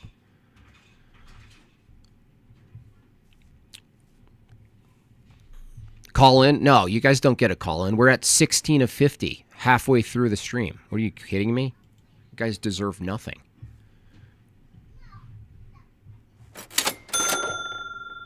There's more Italian money. No worries, Jim Bob. Here is more Italian money. Thank you. Italian money? Wait, what is the exchange? Quanto costo? Quanto costo? $5 from Eeyore. Speaking of learning languages, Megbob is learning Greek, to just, going to a Greek church. It's kind of cool to, like, adopt some of the language, just see if you can progressively just learn it. It is a little confused. It does sound like the sounds are very familiar, the Greek sounds. Can't put my finger on it, but it sounds, I don't know if it sounds like Italian-y, but there's something there where I'm like, what does that sound like? Game caller, you have multiple Protestant denominations that come directly from the Catholicism. Yeah, and? Which then directly comes from the apostles. I don't get the premise. No, the conclusions. I'm saying the conclusions that you come to from a Protestant view. That's like saying all heresies come from the true church. Yeah, we agree. That's not saying much, dude. You're like, all heresies track back to deforming truth. Yeah, I agree with you. Listen, Jim Bob, all of heresies, including Arianism and all the rest, can be traced back to the true church. Yeah. Yeah, game caller. Great work. You're doing great work here. Call-in tax. Thank you so much. Yeah, do a call-in tax, y'all. Sorry to be a dick about that, game caller, but that was a really silly thing to say. Sorry. I apologize. I'm in a bad mood today for some reason. Justin Henley, $2. Can we donate directly to Megbob's Greek lessons? Well, she has an app. So, I think it's a free app. If I start getting bills from Megbob's Greek app, maybe I'll extend the Jortlandian tax allocation fund to Megbob's Greek language learning campaign. What do you call it in law? What's their stupid legal term for a new bill? There's always these new bills, and they drowned you in legal terms for the bill. Make it sound like it's really important. We need to come up with one for Megan's Greek learning. Giant Robot says, you guys can ridicule, troll me, and say I'm demonic, make fun of me. Oh, dude. But no one has said a single thing. You're not saying anything, dude, either. You're not actually saying anything. You're saying platitudes. We agree with you. Christ is King, King of Kings. Christ is God. Hallelujah. Okay. Yeah. And? Yes, and? Usury for the call-in grift. Thank you so much. Jan Goldstein.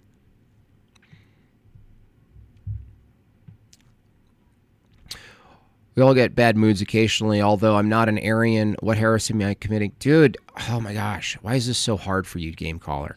Your reasoning that Protestantism can be tracked back to the true Church of Christ, the reasoning that you used. I'm saying your practice, your conclusion doesn't track back to what people believed back then. You're saying, well, no, Protestantism does track back to the apostles because it was counter to Catholicism, and Catholicism could be tracked back to the apostles. I said that reasoning is flawed. That's like saying heresies can be tracked back. They're valid because they can be tracked back to the original church. Yeah. All you're saying is that something that branches away from Christianity can be tracked back into time away from Christianity. Yeah, we agree. We're talking about your beliefs. Here, I'll do it more clearly. If someone took a sola scriptura view, right? If they took that view, they couldn't take that view back to the year 300. That's what I'm saying. You couldn't take that view back to the apostles even. That's what I'm saying. You can't take Scripture, even mechanically, if you think about it. Revelation and the truth of the matter, the truth of the way, the truth of the life of Jesus Christ, if it were to be written down, it would be already known in the minds of men, in the practice of men, so that it can be written down. It's not written down and then they figure it out. That's what the Protestant view is. It's written down, then you figure it out. No. It's delivered, and then it's written down. It's revealed, then it's written down. It's not the opposite. You don't write it down and go, what happened to my hand? Something took over my hand. I just picked up 2 pieces of papyrus paper with some ink pens, and I just blacked out, and I woke up and I wrote all this stuff down. Now I should figure it out, right? Let's all gather like a book club and figure it out. It's like, no, it's the opposite. Tell me one person who's ever conceived of something, of a novel, by writing it first. You know what I mean? How many quarters to make a long distance phone call? I'm not sure, but we're 26 short. Snagglebee's $5. I'm not rich enough to be like high rollers, but most of my Jortlandian income goes to maintaining my estate. But here's a little something I can spare. Thank you, Snagglebeast. Every little bit counts. You know what I mean? Every little bit counts. Dustin, $5. Comedy gets you super chats. Maybe silly science doc I sent you. Oh, wait. Where'd you send that to me, by the way? I'm two for 2 in my past recommendation. Maybe, yeah. Maybe, Dustin. Where did you send it again? Can Was we it on read Canons of Franzia for Gyrant? No. I mean, no. I can't read to people. I'll bore the shit out of everybody. I know the Bible as we know it didn't exist for 100 years after Christ ascended. Yes. So therefore, you don't believe in Scripture alone, right? There's one sola out the window. Glory to God. Game caller. Now do the rest. Mud, $10. All shadows and darkness come from an absence of light. Is at fault for me not being able to see in the dark. You look like Mud. You look like someone who doesn't see in the dark. No offense.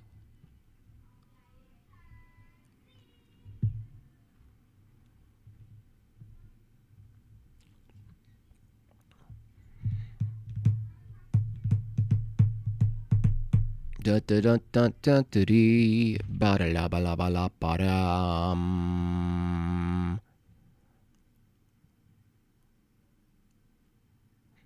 Anything else from the prots? So I'm going to check Snagglebeast's link. Did you send it to Discord, Snagglebeast, or?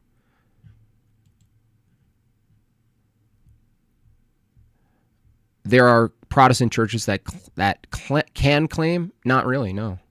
You can't be a Protestant church and claim authority of the true church, apostolic succession. You could say it, right, the Kraken, but you can't defend it. You know, that's like saying like the atheists can claim they have a moral foundation. Yeah, you can claim it if you want. You just can't defend it. That's all. So no Protestant church. The Protestant church is not a true church. You can try to claim it is, but you won't be able to defend it. That's the difference. You can't defend it. You can't trace the beliefs and the practices back to the apostles. You can't. The view that a Protestant would hold would have to, if they were to try to trace it back to the apostles, would have to adopt an Orthodox view. That's like saying there's a plurality of churches. That's like saying there's a plural Christ's body. That's like saying polygamy is Christianity. Watching She-Hulk or watching anime? Which one are you picking? She-Hulk? Is that a real thing? I'd watch that. You know what I watched? We laughed so hard. Megan and I watched the original Twilight. It's so funny and over the top and so teenagery, angsty, attitude-y. And maybe we're laughing because we're older, but we're also laughing because we have kids. And it's just every little turn and look is so emotive and what's the word? Where it's like it's like comedy. I was thinking maybe Tony and I could actually. I was like watching it and I was like, this is something Tony and I would do as a skit. That got me thinking about vampire ideas. I had this idea yesterday where, you know how like in the vampire tradition, in the lore, like whenever you die, you're frozen eternally at that age. And so, if you're young and beautiful and get bitten, you're a young, beautiful vampire. There's got to be a whole collection of vampires that were bitten for some weird reason when they were like in their 90s. But they come back and they're just old and they move slower and stuff and they're in wheelchairs and, those walkers with the tennis balls on the stubs of the walker. And it's called grampires. And they just go around and they could never quite catch people either. So people are like concerned about them, but they're not worried because they're just kind of like pitied. And they don't get to go to all the cool like mansion sexy parties that the vampires get to go to. There's like a vampire old person's home.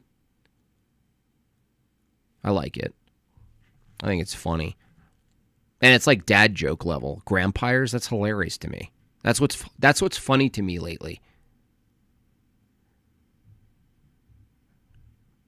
And they like reach, like you see these moments, like how there's like the previews. You're trying to show really big action clips to show the audience what they might be missing out on, and it's just old people like trying to grab really slowly at nurses, and the nurses are unfazed.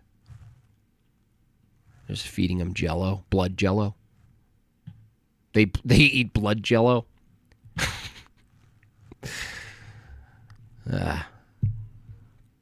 The comedian says, Jim Bob, I just want to add that the mechanical physical laying on the hands isn't enough for apostolic succession. They also have to have the faith for it. Yeah, that happens within the church, right? Like, you know what I mean? Comedian, it's a good point that has to happen still within a larger context. It's Eucharistic and Episcopal.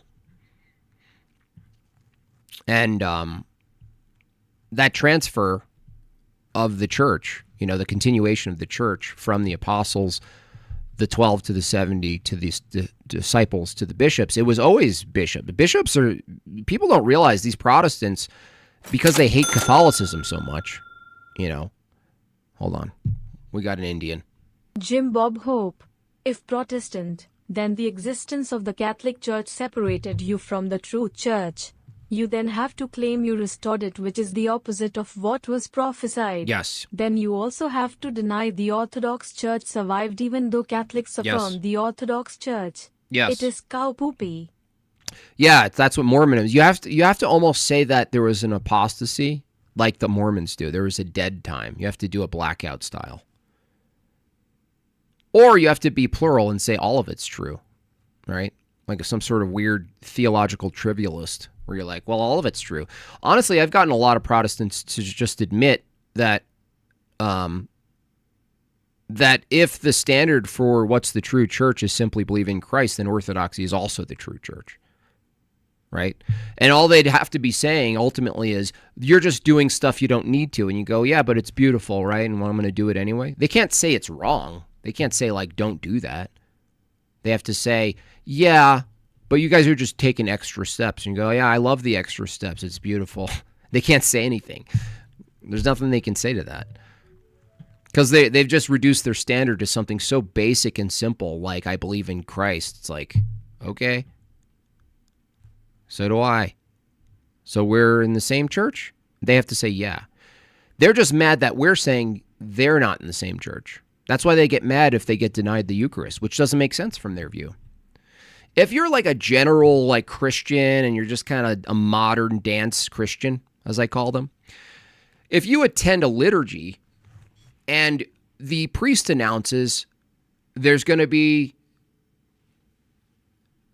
4 chalices, please maintain standing in prayer, silence. If you're not Orthodox, you can receive a blessing if you're not prepared. If you are Orthodox and you're not prepared, you can receive a blessing. When they get all mad at that, they're, you're going to deny me the Eucharist? They're affirming the Eucharist. They're affirming the authenticity and the validity of the sacraments.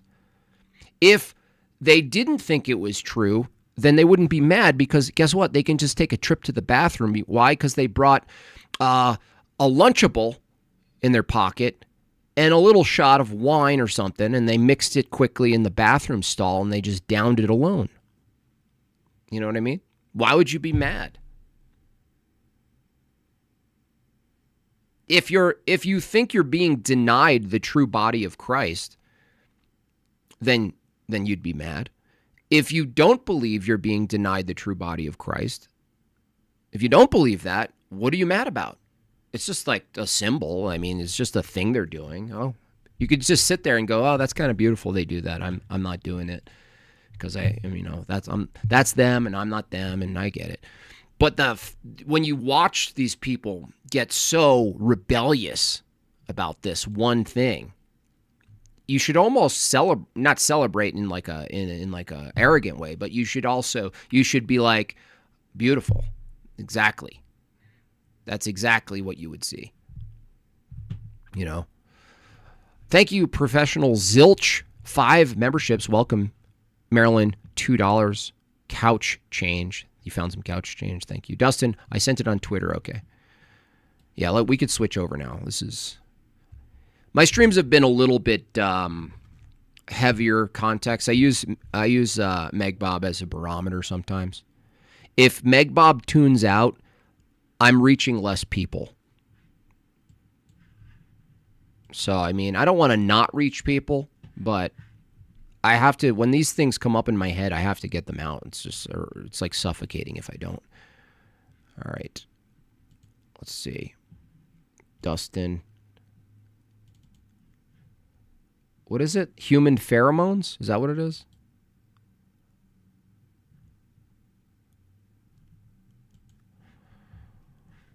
We'll see what we got, Kiesk. What do we got here?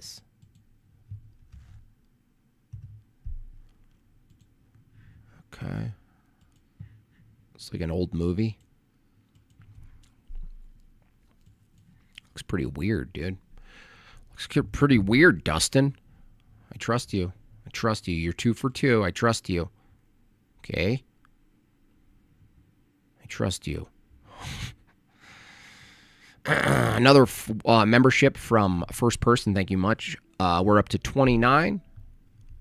Thank you so much. 29. 21 more. Christopher Scott, $5. Yeah, a couple of weeks ago, Prat came in and was denied the Eucharist. He was upset, spaghetti, and left immediately. Yeah, why? Isn't that interesting?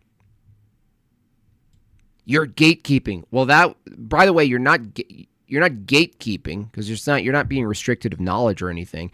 But to say someone's gatekeeping would be to assume that they have something to gatekeep.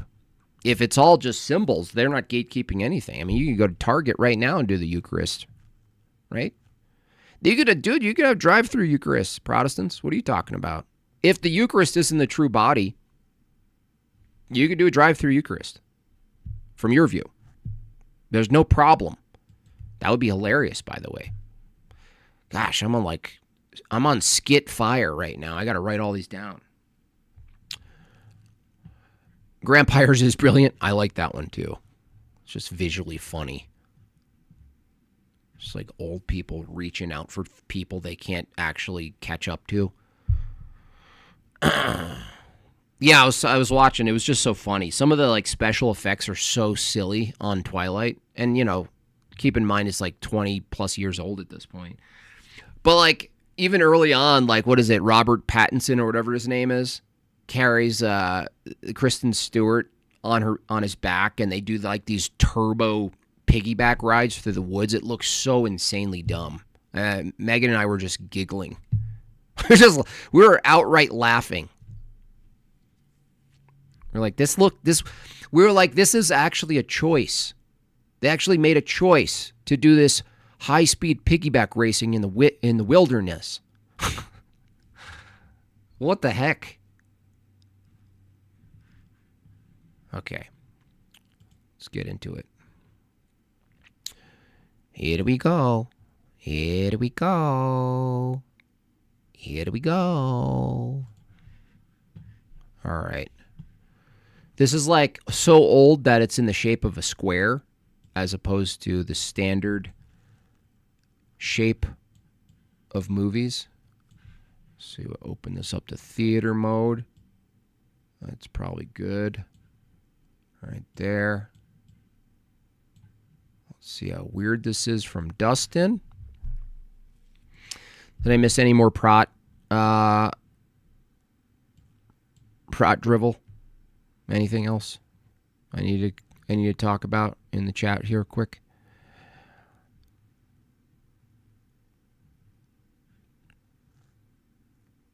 You were going to call it? Yeah, someone can call in. You have to earn it, though, game caller. We're only at 29 of 50. We got to hit 50 for a call-in. You know what I mean? So. Plus, that person left. They were all like, "You're mean."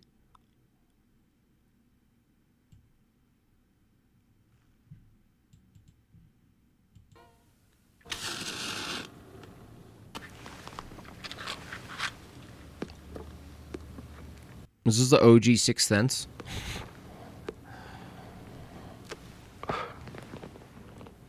When it all began 30 years ago, impossible. Could not believe it. That we would discover an organ that represented the sixth sense, and that we could change the behavior of people. I was a professor of anatomy at the University of Utah, and 30 years ago, I was doing some studies on certain components of the human skin, which I extracted from the human skin, and I put them in some flasks. Who owned that skin, sir? And where is their body? Usually in the laboratory, people are very serious. They really concentrate on their work. They don't talk. You can be pretty mean sometimes. Oh, f*** you. Such a little bitch.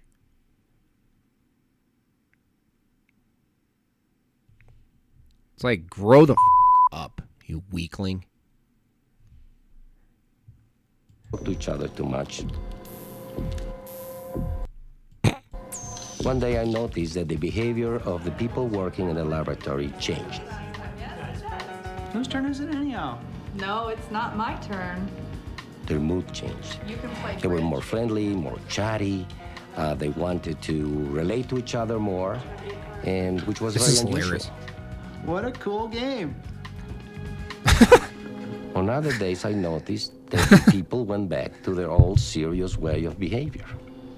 Then, David Berliner began to notice a relationship between the flasks being closed or open and people's moods. I love pizza. Anything? Could these flasks contain chemical messages that were affecting people's moods? Nice guy. He wondered if he'd possibly Why is their mood to just eat pizza and junk food, though? That doesn't make sense. stumbled Was the skin from a fat person or something? onto human pheromones. But his work at the time prevented him from following up on the hunch. I like anything on pizza. No, but I've had So I Anything on pizza? No. Get out of here, put lady. the flasks in the deep freeze for the next 30 years. Deep freeze. Someday, he hoped to investigate if these skin extracts Ew, imagine opening your fridge and there's a jar that says skin extract. I'm going to do that. I'm going to do that now. I mean, I'm never in a place that's an office, but like I could probably sneak in that flask into like Whole Foods. You know? Can you imagine seeing that? You're about to get your lunch. Getting your salad at work, and you just open the fridge, and that's next to your salad. Skin extract. might contain human pheromones. Oh yeah, let's get it on. Animal world, scientists know that Look at those accidental zebras. pheromones have great influence on regulating behavior. Pheromones are chemical messages sent by one member of a species to other members of only that same species. Pheromones Now smell your influence butt. many Let me different smell types your of behavior, butt. often setting the cues for sexual and mating activity. Smell your butt. Lion to lion. Pig to pig. This boar has a powerful sexual It's like Amy Schumer. pig pheromone called androstenol that's present in his breath. For these sows in heat, it's a real sexual turn-on. In animals, pheromone messages are detected by a special organ in the nose known as the vomeronasal organ. The vomeronasal organ? I'm going to call someone that next time. Or VNO. But in human beings, no one had ever He just crop dusted. He's leaving. proved the existence of pheromones. So you come in here a lot? Could human beings also be powerfully Who talks that close? affected by invisible chemical messages? Who talks like that close on a first date? If you say, do you come here a lot and you're that close, it's like already... Through some sort of sixth sense? And what would be the detecting mechanism? The human equivalent to a pig's VNO. What, the place? In 1703, a Dutch army surgeon, Frederick Reich, discovered and described the VNO in a wounded soldier. He reported it and drew it in the medical literature, but thought it had no function. Almost 300 years would pass before anyone paid it serious attention. Except for this guy who's been thinking about VNOs this whole time. I mean, look at him.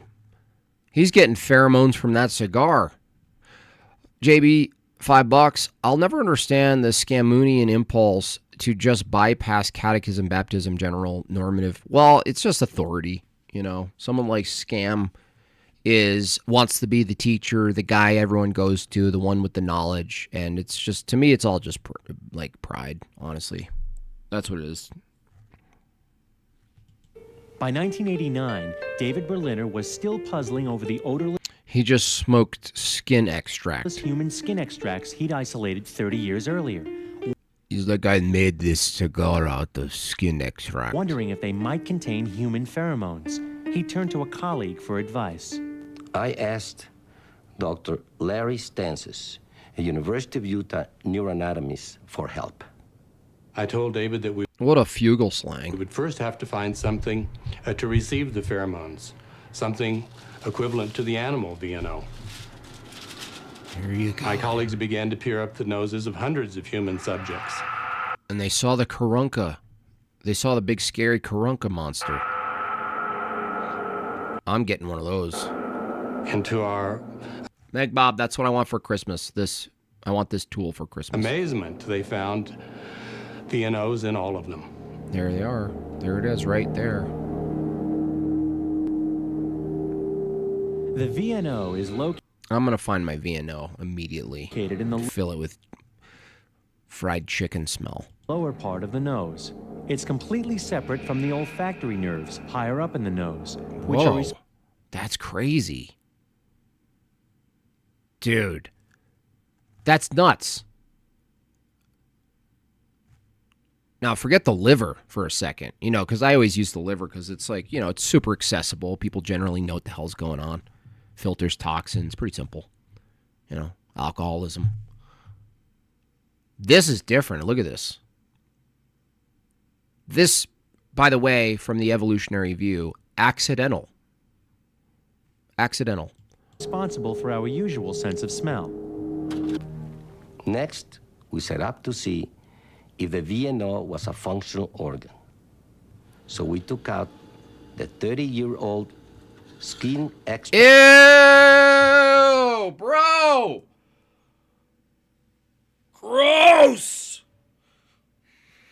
So we went back to the general kitchen common area and took out the 30-year-old rotten yellow skin extract from the refrigerator after moving someone else's lunch that day.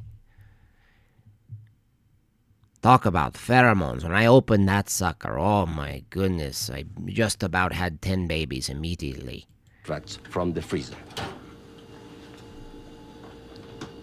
For help, David Berliner turned to physiologist Luis Montiblanc, who was about to leave the country to return to his home in Uruguay.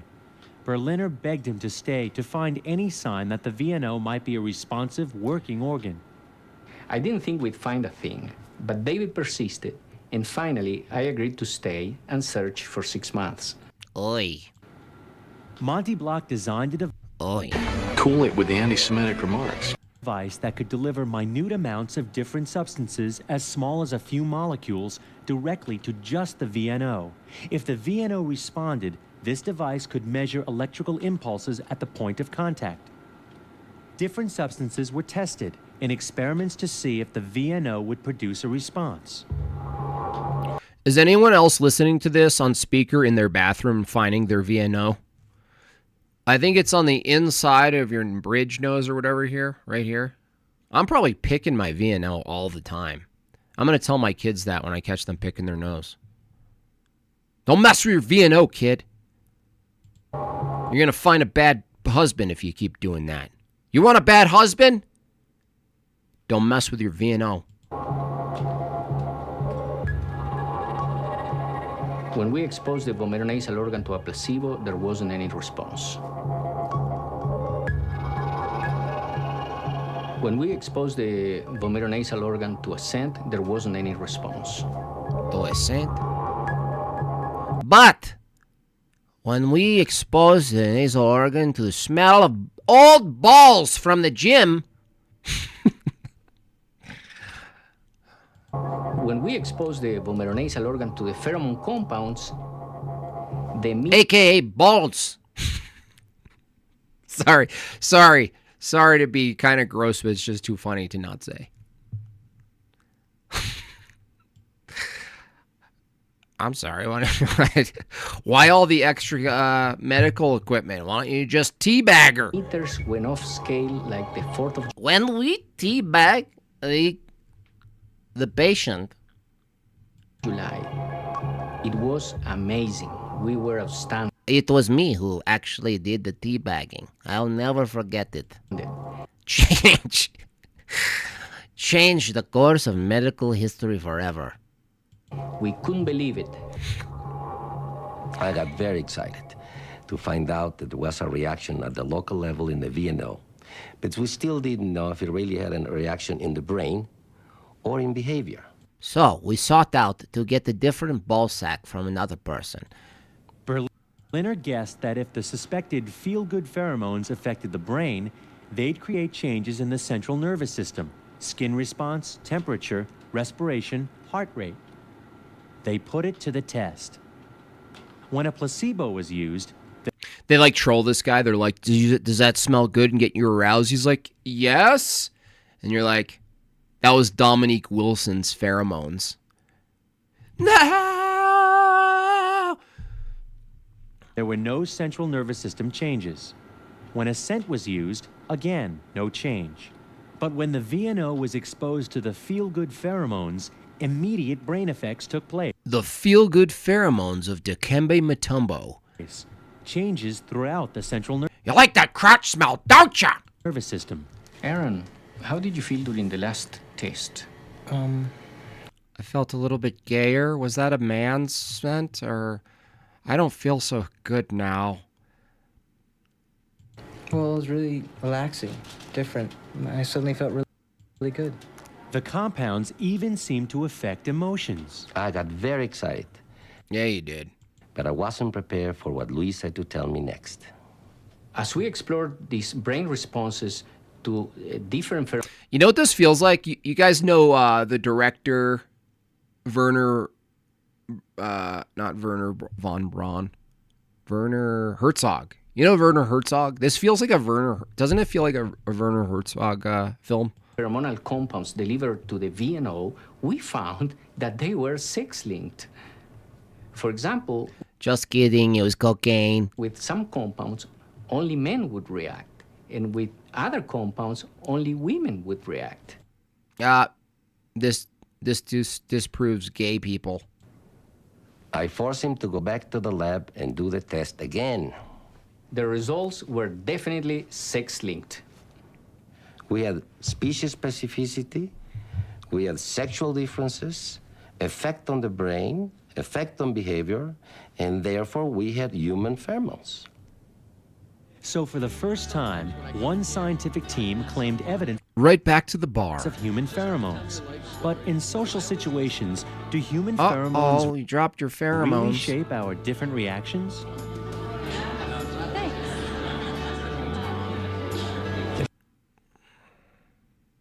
Mormon face. We got a Mormon face on aisle 6.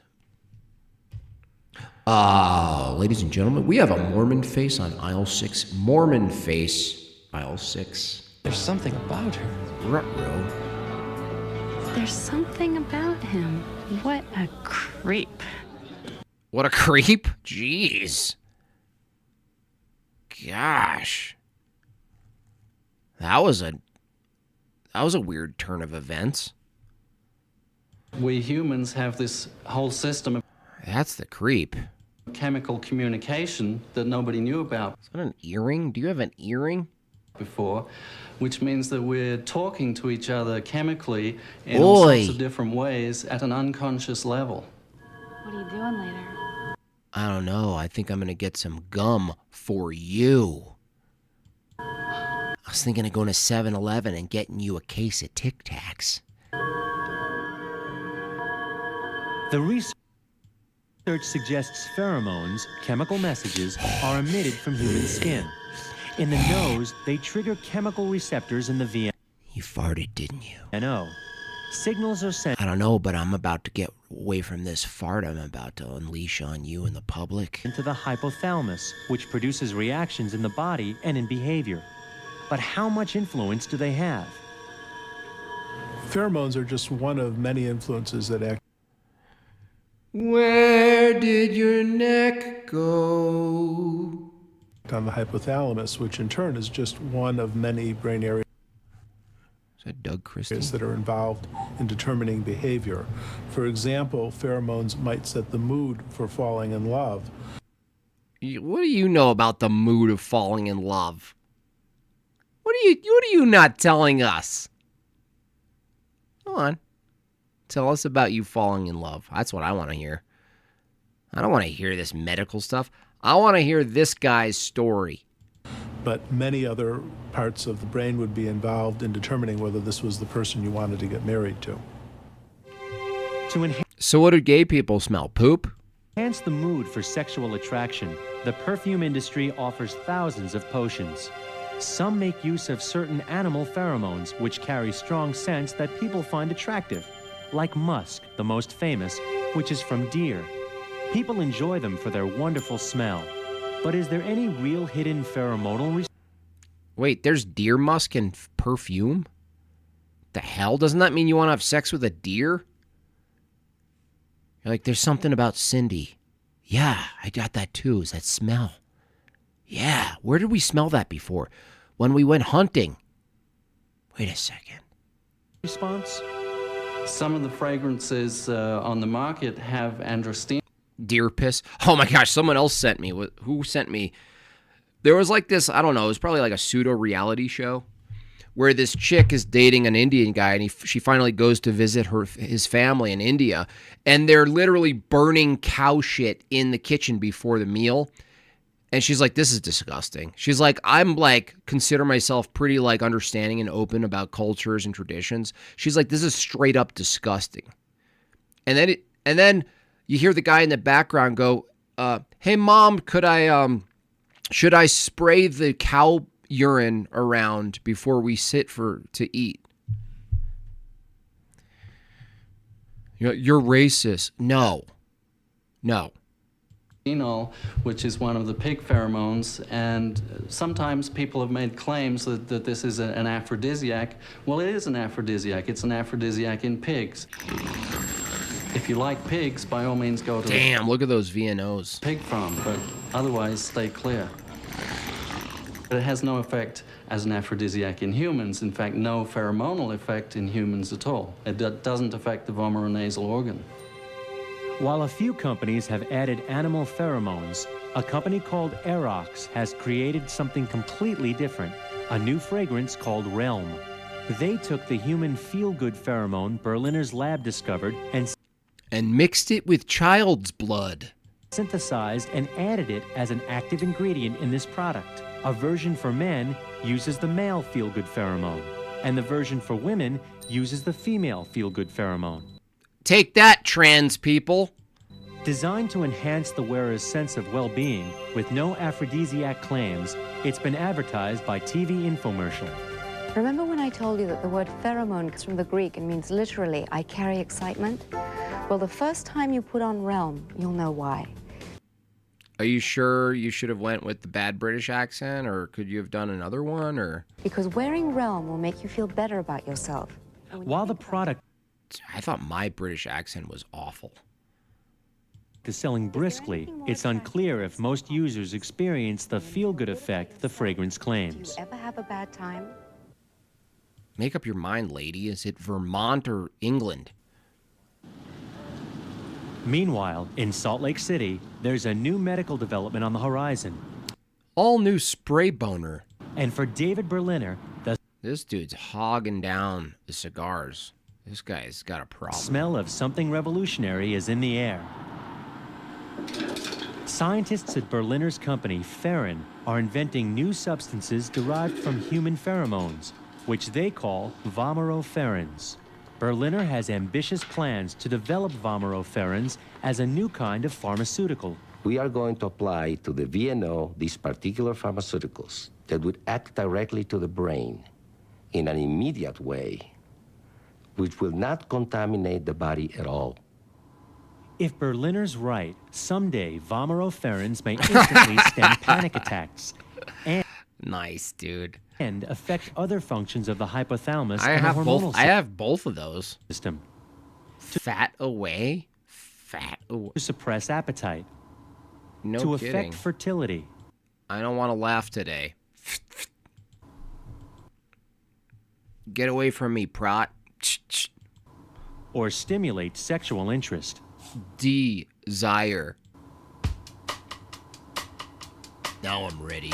The benefit is that we are applying locally to the VNO these substances that send a message usury to the brain, and then the brain... Who directed this? I don't know, but he's probably dead, but I wish I could have met him. Sends a message to the body to cure these diseases. Therefore, there is no contamination in the body, and therefore there's going to be less side effects.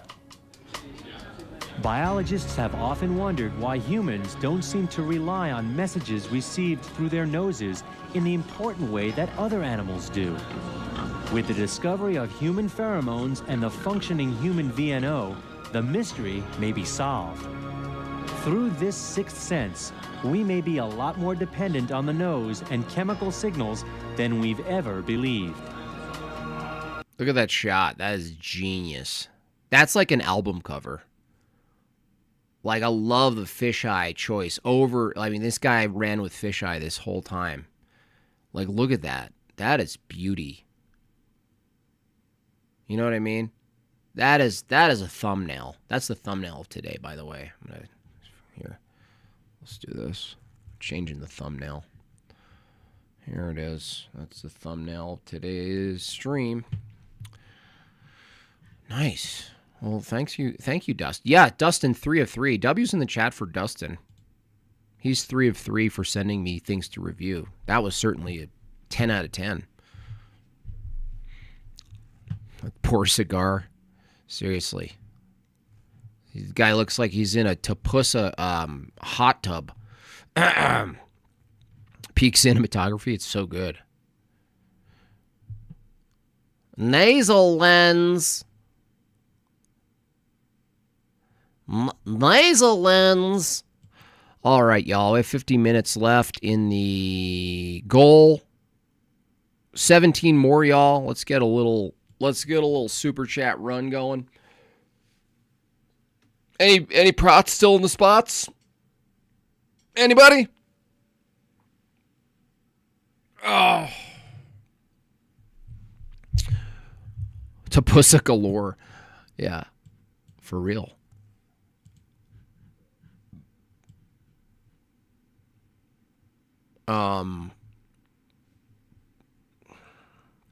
Is God still dead? What atheism got wrong? See, I would watch that if it wasn't Alex O'Connor. It's kind of what sucks. I'll be like scrolling and I'll be like, all right, let's see what else I could look at and kind of watch and have fun with. And I see the title and I like the title. Is God still dead? What atheism got wrong? But then I see Alex O'Connor's face and I'm like, I can't. I can't do this to my audience. I just can't do it. I will not. Don't become orthodox, Dr. Taylor Marshall. Why?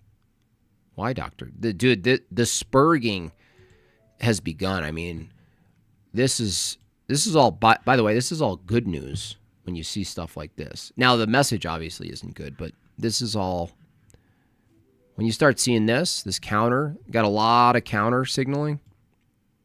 This counter signaling is going to increase. Barrel-aged faith, Cashin King. Oh, this is funny. This is this video is named this. Catholics should not look to orthodoxy because they have married priests. That's weird. It wasn't until the 6th century when y'all decided to run with something like that, and it becomes normal a couple hundred years later, maybe 100 years later. No, actually, I actually disagree. I think that's one of the things that actually gave me a little bit of comfort.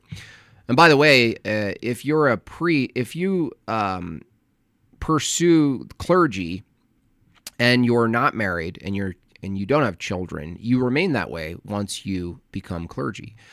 Now, similarly, if you have children and you're married and you become a priest, you obviously maintain that as well. I don't understand what the argument possibly could be about either of those being okay from a Catholic position at all. I mean, if they take some sort of like a monastic approach, then you'd have to then extend that to so many other things, like regular participation in life. But I assume that video, which is going to start, what is today, this 16th at 1:30. Oh, they're waiting. Dude, if they start, I'll watch this live. That'll be cool. Snipe it live. I'll do it live. In fact, in my experience, both of the priests at the parishes I attended had wives and children, and that helped a lot, in fact. In fact, I was able to relate more to them as men because of that. Totally. I mean, a spiritual father, a guide who's also a father, in not only the spiritual sense, but in the literal sense. Knowledge of the challenges of raising children, the challenge of rebellious childlike nature, the challenge of marriage with kids, the challenge of all of it. God bless our married priests with fathers. With children. Brady Harvey, $10 for the Proud on the Spot Fund. Thank you so much. Yeah, that's going to be, what is today, Thursday? It'll probably launch Monday. I'll get together the scene. I'm also working on something else very secret that you guys are all going to be very excited about. I'll launch it as a goal reveal when it's ready. And you guys are going to be pretty excited for what I'm about to bring to this channel. First cause, Brady Harvey, another 10, and for my Jortlandian taxes. Thank you. Thank you so much, Brady. Got me up to 38, 12 more, 45 minutes. I hope this guy starts, actually. I hope he starts soon. Let me get it in the right format. I think that's pretty close. Yeah, that's fine. Come on, start, bro. I'm ready. I'm ready for this. Start. Take my Jort coin. Thank you, Meanie. Yeah, Meanie Bob. I'm Meanie Bob. I'm grumpy. It's kind of grumpy. Come on, dude. They're late. I thought I was late to my streams. This guy's running. He's only 10 minutes late. Well, we'll just wait for that to start because I'm interested to see what these people say. In the meantime, we could actually look it up just so you're not taking me from memory. Let me get more rigorous here. When did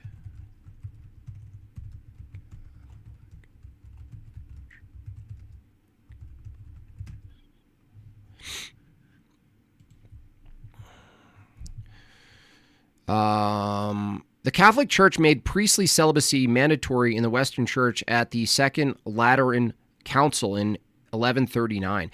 You know, I saw a recent meme, and not to take all your theology from memes, but it's really interesting. I don't know who posted it. It was someone on X.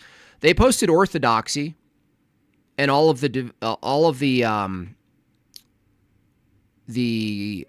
positions and the dogmas and the things held true since the beginning, and then they listed them next to the I guess you'd call them innovations or developments, and all of the developments chronologically for Catholicism comes in the 11s, 10s, 11s, and 12s, I believe, 1200s, and so you get all these developments later.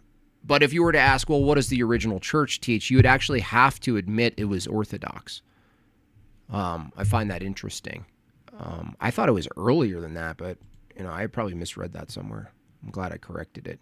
So it actually makes it easier to argue against. If it was 6th, like I said, which is wrong, that would have been... That would have been, you'd have to get into it more. But because it's so late, interesting. Trent, 1563, the Council of Trent later affirms it and so forth. So this is obviously a development. Suzanne Griffith, $5. Taxes and perhaps Jortlandia Twilight Watch Party. It's so funny, Suzanne. If you're especially like my age, I'm 44, maybe over 35, like watching these old like movies and like how funny their editing is, it's just really funny.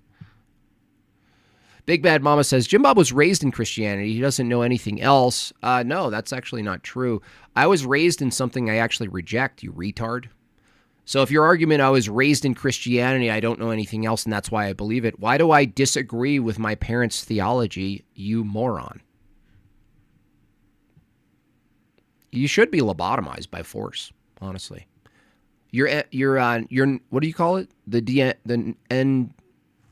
I forgot the name. What's the nose thing you guys called that we just watched? Big Bad Mamas should be taken away. Even if that were true, it would be fallacious, by the way. That'd be like saying, like, you were raised atheist, therefore you only known atheism. Therefore, that's not an argument. You should punch yourself in the face. You should have a bruise on your face in public for a month. You moron. I hate you. Your NVO should be ripped from your entire family and collected and put into a jar and put into the communal refrigerator at Netflix headquarters. Jornth, thank you so much. 9 more to go, y'all. Hopefully these people start soon. I wanna hear their argument. I mean, what did I say? I'm so glad Big Bad Mama's here to affirm and to demonstrate my monologue. Anyone who's here for the monologue, everything I said about atheism is constantly vindicated the moment these people come into my chat and spew their nonsense. I'm just like, yes, monologue true. Thank you. Your NVO is confiscated. We're going to need to take a... ma'am, please step out of the car. We're going to need to take a look at your NVO. Your VNO. Yeah, it's your VNO, I think. We're going to take a look at your VNO. Orthodox Pilgrim, $5. If Alex O'Connor and Christopher Hitchens didn't have British accents, nobody would take them seriously since their arguments are so bad. Am I wrong? You're not wrong. At least Alex O'Connor has come around to properly viewing Christopher Hitchens' arguments as non-existent or terrible. I'll give him that, though, Orthodox Pilgrim. Alex O'Connor is a little more open to the paradigm level view of God existing, Christopher Hitchens never had a single good argument. Not one. Not one. And any atheist who says otherwise, show it to me. Show me one good argument from Christopher Hitchens. I dare you. How dare you? How dare you?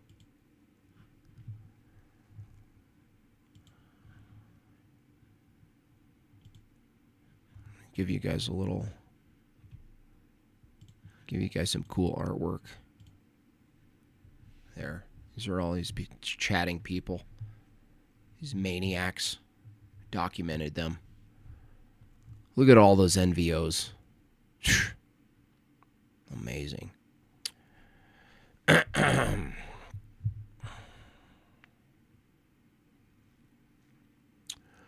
Enslaved by Truth comes in from his Novos Ordo, or however, I don't even know how to pronounce that.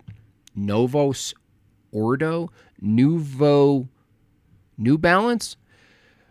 Orthodox bishops and monastics are celibate. Yes. So it's not a huge argument, really. Yeah, at that level, the bishops, it's different. Yeah. But I think the Latin Rite should allow to marry priests. Honestly, I don't understand, like, if from a Catholic position, like, I think that's an advantage. I think it makes everything richer and better. Honestly, no offense to anyone in the chat, but I'm more likely to trust a man, especially on matters of guidance, if they have children. On almost a lot of matters. You know, as my experience, my whole experience as a man includes family. I can't separate that. Includes theology. You can't separate that.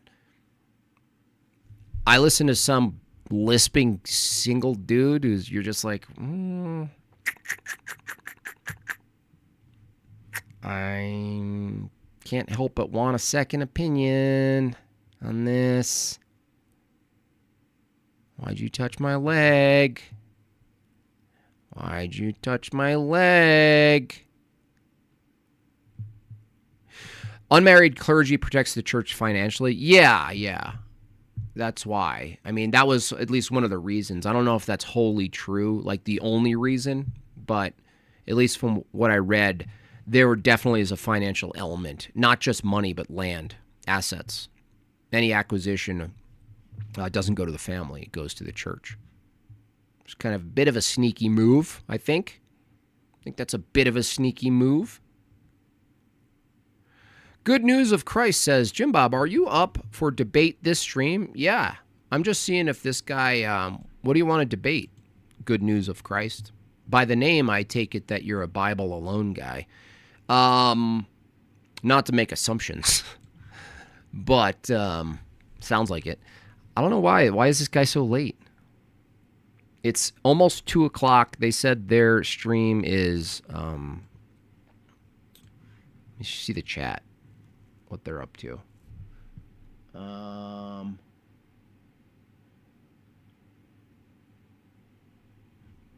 don't know. There's nobody saying we're going to start soon. Maybe they just forgot they were going to have a stream, maybe. You know what I mean?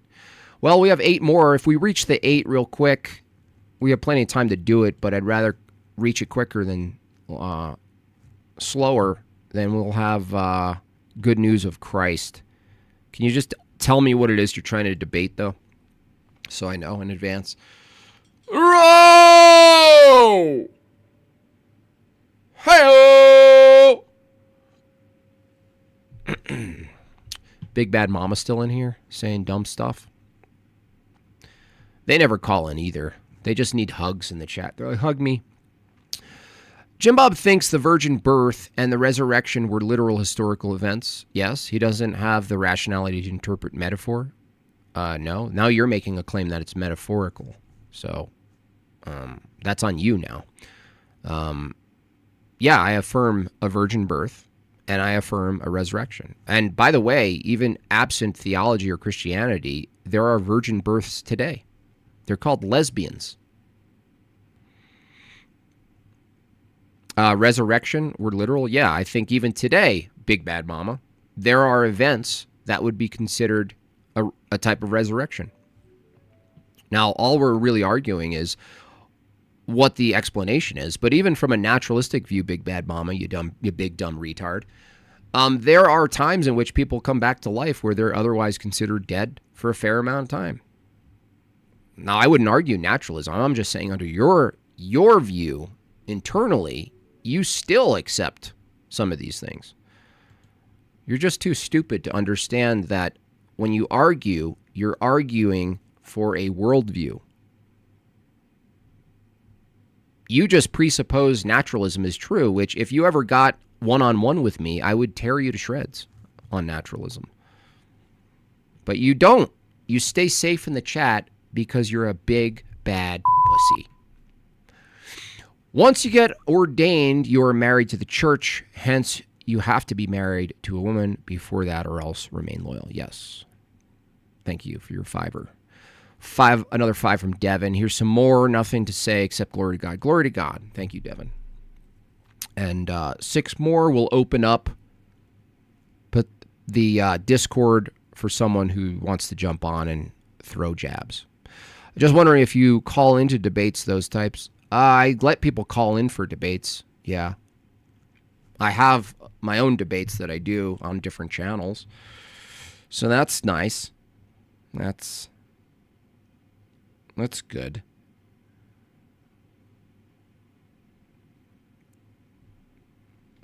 Another comment on the species stream. This guy says, even if you took away Jim Bob's dishonesty, I doubt he'd have computing power to understand population genetics over time. Unbelievable.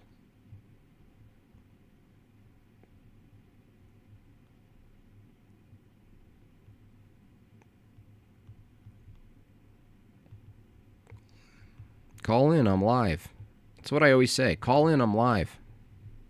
Never once. Bunch of snakes in the grass. They just need a lawnmower. Austin Detilio, $10. Got off early today. I've been listening while hiking on this beautiful day. Much needed. Nice. It is a beautiful day today. I should probably get out of the house today. A little too much screen time for me. I've been on your stream twice. You destroyed me. Please tell me when that was and what topic it was, Big Bad Mama. You destroyed me? God, you're such a dumb cunt. God, you guys are such losers.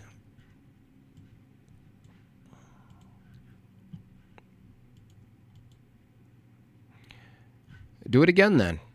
Look, if you cooked me, do it again. I'm right here. I'm bored. Let's go. Big Bad Mama. Call in. What do you want to defend? Anything. Anything you want to talk about, Big Bad Mama. I dare you. Go to the Discord right now. I dare you.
Big Bad Mama coming round in my chat.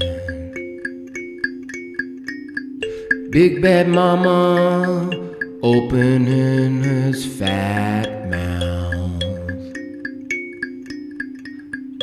I will talk to you, calling to the tube. Calling to the Discord, and I will have my way with you, Big Bad Mama. You're not gonna.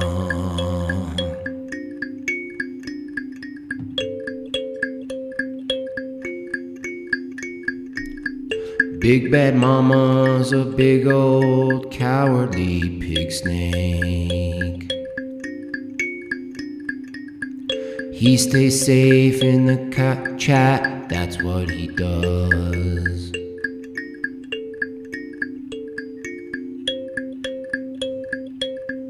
Big bad mama. Big bad mama. Atheists are cowardly snakes,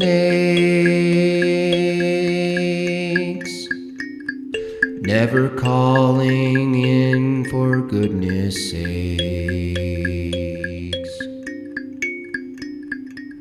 They probably all hate their dads. Mama.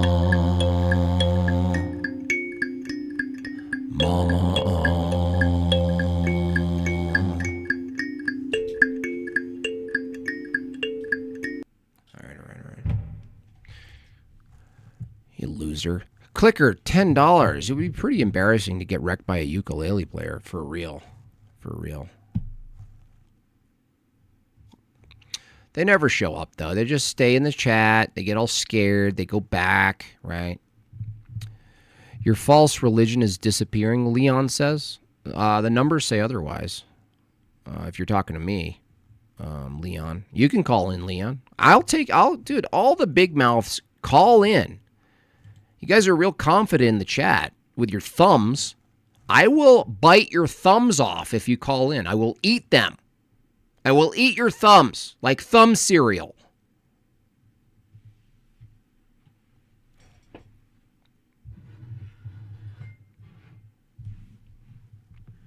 Shame, shame, shame. These people are going to start their stream? I really want to know about this. Don't become Orthodox because celibacy good? I don't understand.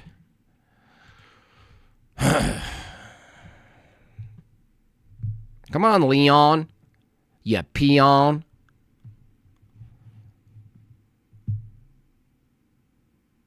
Any of y'all? Average streamer behavior? No, average chat behavior. You're the one who's saying stuff and us going, cool, let's talk about it. You're the one making claims. Leon. Peon. He bites the ankles and he's like, oh, response. I bite ankles and then you respond to me. Average streamer behavior. Get out of here, you retard. You wearing your helmet today, Leon? David James Flood. Loud in the chat, silent on the call. Every time, silent on the call. Loud in the chat, silent on the call.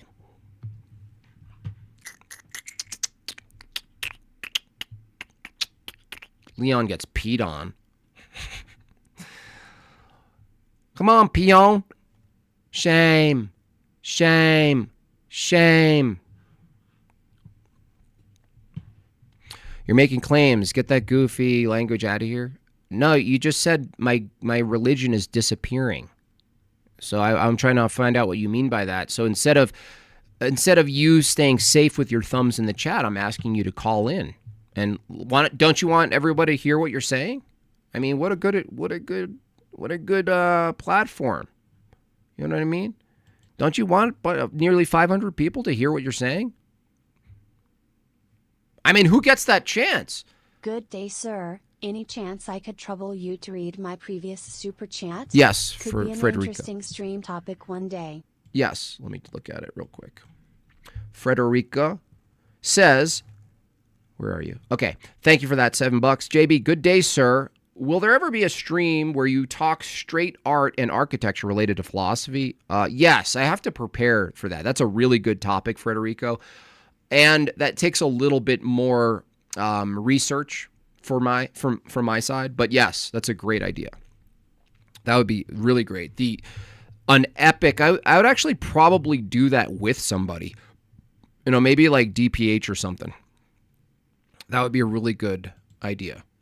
Because It's something I don't think about a lot when you walk out. If you heard my monologue, a part of it was dedicated to the idea that when you go outside, you're not actually engaging with like high level beauty that's from a worldview of like trying to honor God, trying to reach some perfection. It's all just like square cut things. So that's a good idea for sure. Orthodox. Something on Ellen platform. It's Okay, a funny bit by a comedian on Dinosaur Slop. It reminded me of the stream you did on it a few months ago. Nice, I'll check it out. On Elon platform. Orthodox Pilgrim, $5. Atheist cover song band idea. Replace all lyrics with the phrase chemical reactions. Yeah, I've done like love. Like they should do love. What do you call it? Like Hallmark cards, where you replace love with chemical reactions. Leon is hiding with Big Bad Mama. There's just all such cowards, dude. How do 500 dumbasses? You're part of the. You idiot. You just insulted yourself. You're part of the 500 that are together like this. You fucking moron. Are you here also? All this shit about hiding. Maybe I don't have the time. Well, you have time to be here. Here, let me help you out. You don't have the time to be here? You have the time to talk shit in the chat, but you don't have time to be here? Dude, you're pathetic. This is pathetic. This is sad and pathetic. Devin, $2. Orthodox Pillar. Goal. Thank you so much. Reach the goal. Thank you so much. Hiding in the closet. He's got nothing. He just needs attention. That's, you see this. Dude, you see this in small chats. I was in Provo's chat last night, and so many people are mad at, Provo's pursuing orthodoxy, even in a very slow pace. Glory to God. Good for him. Sharing about it. He's not doing ortho bro stuff. He's just sharing his experience. And you get these like demons in the chat. Like they're like the closest thing to a literal demon. They just can't handle any of it. They're that's all I hear. I'd like to call in, not to debate, but run an analogy about presuppositions by you, but I'm driving. You don't need to do that. Driving is annoying to deal with when you call in. You could actually just write it, though. If you can do it in a quick comment, I'll engage with it. Imagine if you had a positive Canthal tilt, you'd be able to jump from an average Joe to 8-inch attractiveness. This has got to be gay, bro, dude. I think I'm maxing a little too much. JB Peltier, $5. Honestly, I think it's providential that atheism rots everything it touches. It has to. The lack of beauty helps drive people. It does. It's like it's got its weird own function to it, doesn't it? It does. He's just getting off on attention. Yeah, it's very feminine. Leon's very feminine little guy. He's got nothing. He just wants a little bit of attention. That's it. Oh, can I? Streamer calling people pathetic? I don't understand. There's something pathetic about just the concept of someone live streaming. I don't understand. If there's a live streamer that's doing a talk on biology, they're pathetic because they're a live streamer. Dude, no wonder you guys kill yourselves so often. You'll call in, go to Discord, retard. We just told you. We could have skipped all of this back and forth. Go to Discord. I dare you. I dare you. I dare you.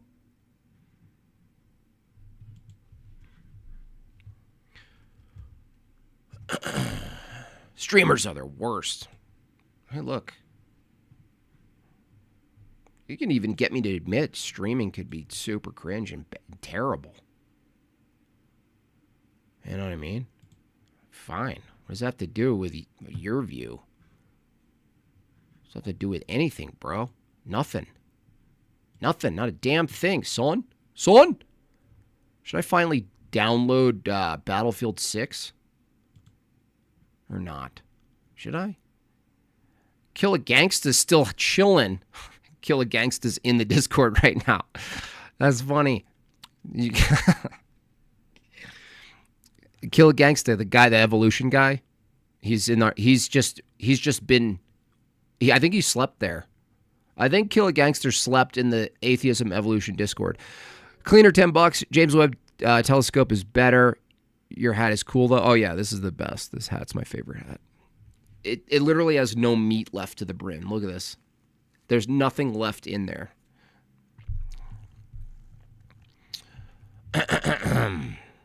Shout out Gangsta. He called in. He did. He called in. You got to give him credit. Now, did he do well? No, he did terrible in Defense of Evolution. So terrible that it became its own clip. An hour-long clip of glorious self-owns. Self-owns.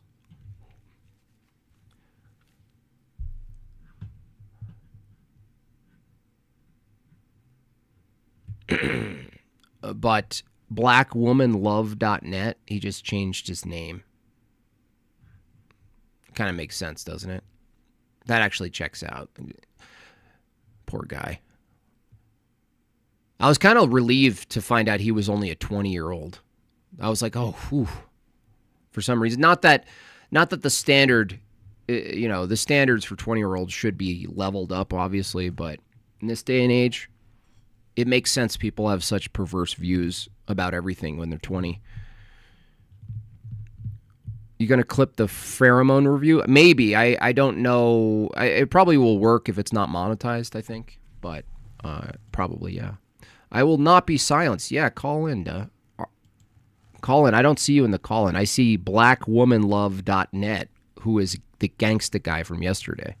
I don't see you, though, Leon. Where are you at, Leon? Leon, me.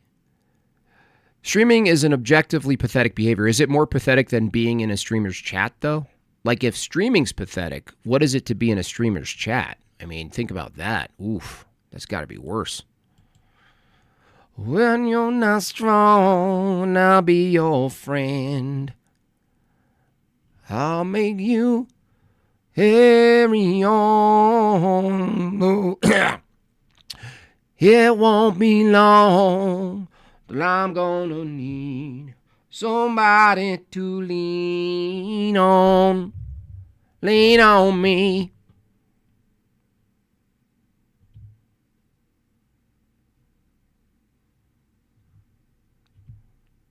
Sitting in the morning sun, I'll be sitting till the evening's come, watching the ships roll in, and I'll watch them roll away again.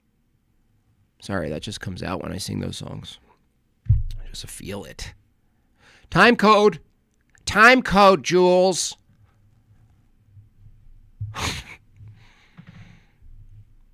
You are pathetic. Another great, yeah, seriously, every time. Got Ashketon.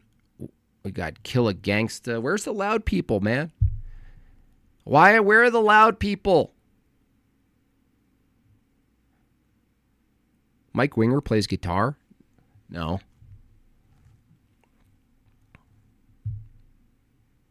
David Atlas, that song reminds me of your grandfather, especially that last part, right, David?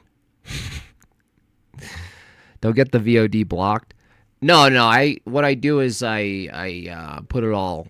When it's over, I select what goes out. That's the best way to do it. Kevin, how am I black? Yeah, I'm part Sicilian, so I'm from Tunisia. According to you, we're all black, Kevin. By the way, retard Kevin, when are you going to call in, loudmouth? I might put a timer on Kevin because he's always snapping in the chat, and he never calls in either. Otis Redding is the shit. Yeah. Well, I was doing an Otis Redding impression, and Otis Redding is black, so in a sense, yeah. Mm-hmm. This guy's probably pays to go to magic shows and heckle the magic is stupid. Yeah, he does. He just shows up everywhere and calls it stupid. He's like, the mall's stupid. I went to the mall yesterday. So I have a love-hate relationship with the mall for sure. You're like, oh, this place is overwhelming. I feel like it's a simulation. It's like, that's the closest thing I get to simulation theory. I look at the stores. I see a store that's like 1,000 square feet, and it's all just rubbing cream, and nobody's in there. I'm like, that's impossible. That's economically not viable. It's impossible that store exists and makes itself, it's self-sustaining. No, it's impossible. And you just keep walking around. There's like a hat. It's like just hats. You're like, that's also impossible. There's no way. Give me a time-lapse video of the week. Show me the time-lapse video of the week that shows me a monthly coverage of a price of $20 to $80 for a hat. Show me enough of people go in there for a week to demonstrate they're covering what? Their cost a month? What is it in a mall? $8,000? $10,000? Dude, is that what it is? That's insane. The mall. But then I'm like, Wetzel's Pretzels. Disgusting fake cheese in a canister. I will eat that. I will eat a Cinnabon. I will eat a Cinnabon. I gave Jim Bob the card 2 weeks ago, Kevin. Good to see him using it. What card?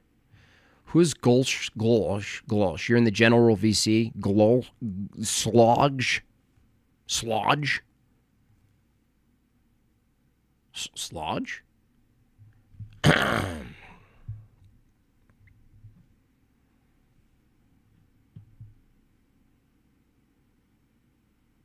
Where are they? They're so loud. There's an atheist in the call, by the way. Which one? Where? I don't see anybody. I see people peeking in and then leaving really quickly. Is that what this is why they're so cowardly? They're just like, I was in there. Okay, is that the guy? Okay. All right, let me get this up on then. Let me get YouTube down. Where is it? I'll do whereby will be fine. Go to Atheism Evolution. Here we go. Get in there. Alrighty. Let's test our mics, everybody. Someone say hello. Anybody? Anybody yet? Okay, I don't. Wait, hold on. Okay, again? Somebody? Anybody? Yeah. Hello. Okay, good. Do we have an atheist in the chat? Anybody? Nothing? CZOLGH SH? Is that you're an atheist? No? Nobody?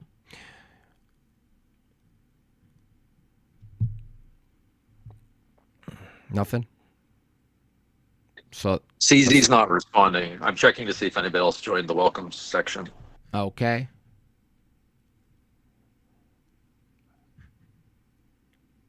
Killer Gangsta server muted. I don't know. He was server muted last time. Did he say something to get muted or did he mute himself? Can you self-mute yourself on a server? He was the one I debated evolution with yesterday or the day before or whatever. Yeah, he could self-mute, but he's server muted because a mod must have muted him, but I didn't do it, so maybe one of the other guys did. Yeah, I don't know how to unmute him either. Oh, I can unmute him. That's easy. I'll do it right now. Yeah, well, he's the other one there you go. Here. He's the only other one here.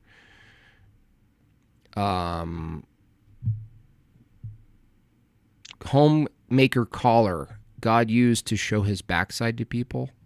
Why not anymore? I don't know what that means, homemaker caller. You're going to have to call in with that weird... I don't know what that means. They're referencing Moses. Christ told Moses that he said, you cannot look upon me, but I will place you behind the rock, and you can look through the cleft in the rock, and I will show you my goodness or show you my back parts, as some translated versions of that. So he's asking why not anymore? Yeah, it's kind of a weird question. Yeah, I'm like, what would that look like? I guess is what I'm asking. Do you debate Muslims? Not often, no. Jack Hell, I have debated Muslims. They I don't focus enough on it for them to come to the light like moths. I have in the past, yeah, and they kind of stay away. So, yeah.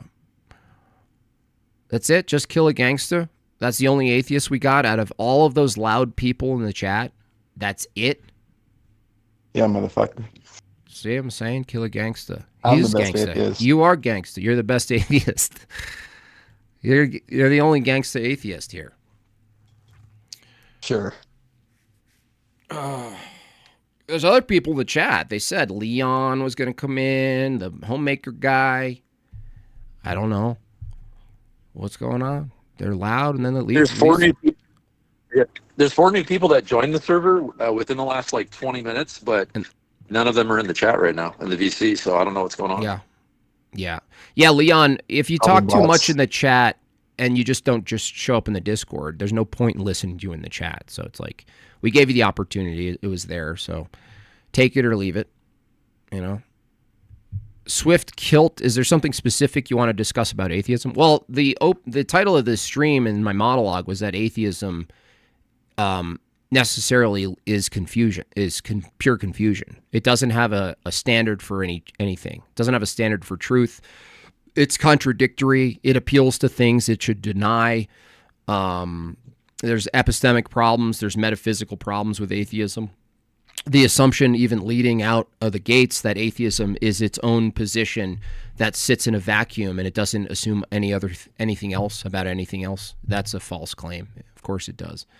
So, I mean, that's usually my attacks on atheism for Swift Kilt. It has a lot of baked-in assumptions that are never addressed.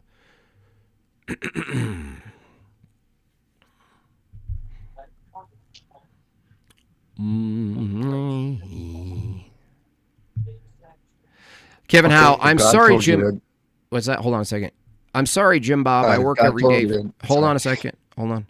I can't. That's fine. That's fine, Kevin Howe. No problem. Okay, go ahead.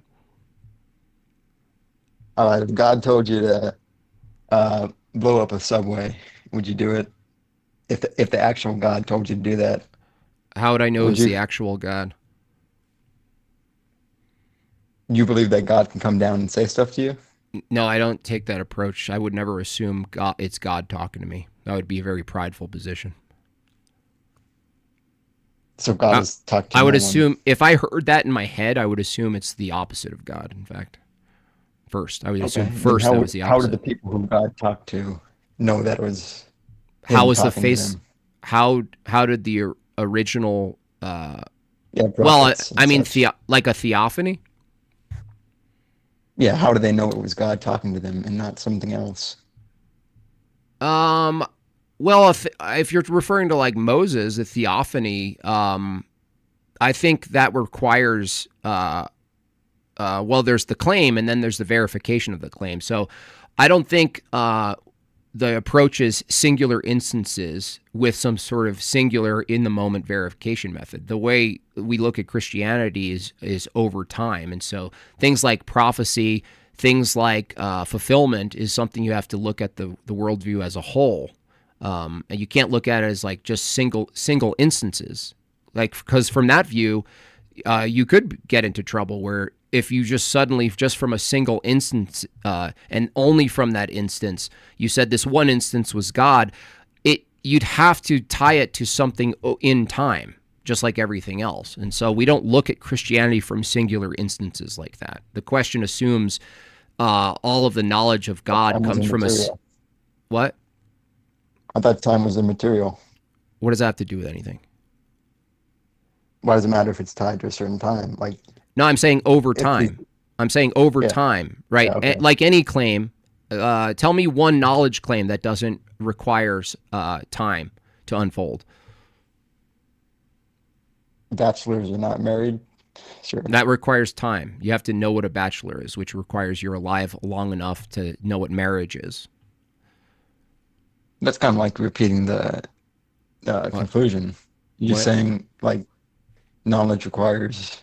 Right, knowledge is theory laden and requires time. Yeah, do you disagree? I mean, from a perspective of a Christian, we would say the ontology of knowledge doesn't require temporality because knowledge is grounded in God, which it goes beyond time, right? Beyond being. But us as humans to gain knowledge requires time. What does it mean to go beyond time and being? What does it mean? Yeah, to go beyond time and being. What does that mean? To be not constrained by time and matter, not constrained by. I mean, what does that mean? Like, you can go back in time and change something and it'll be retroactive? No, that would require that. You're talking about temporality now. change. So we're saying God. prior to the concept of even change, like everything you're going to use as a human is going to be locked down to temporality, is going to be locked down to space, time, matter, objects, past, present, future. So, if you were to say, well, show me, how are you going to show me that something can be beyond time? Well, you can't show you, because the way you're asking is to show you in time, right? The necessity of God being beyond time wouldn't be a question or an argument that's produced in time. Which things fall in and outside of time? Like, what's that? Is only God the thing is God the only thing outside of time? God outside, not constrained, I would say, yeah. The only thing not constrained and bound by time would be necessarily God, yeah. And by constrained by time, you mean constrained to act? Constrained, like you couldn't exhaust God's nature to material, or even as like operations, for the lack of a better term. You couldn't reduce them down to space-time matter. Well, isn't that assuming that there are actions that can happen outside of time, or happen without the constraint of time? Can't you just say that all actions happen with the constraint of time? Have that as a supposition, and that be correct? You could say that, but you'd have to make a clarification that the limitations of language with the use of the term actions, we wouldn't. We're limited in our language, so when we say actions, we could colloquially use the word action. Like, let's say before creation, God has some type of, quote, action or whatever. But the term would be limited, and we couldn't reduce that term action to mean action the way we know cause and effect in the time, space, matter sense. We're not talking about the same type of thing. So this is why it brings up Kill a Gangster, the many ways in which the way in which many ways we learn about God is apophatically. We learn what he's not, as opposed to cataphatically, which basically leans us toward. How do you ever learn about something positively without seeing it from a? How do you wait? Did you say how could you learn something apophatically?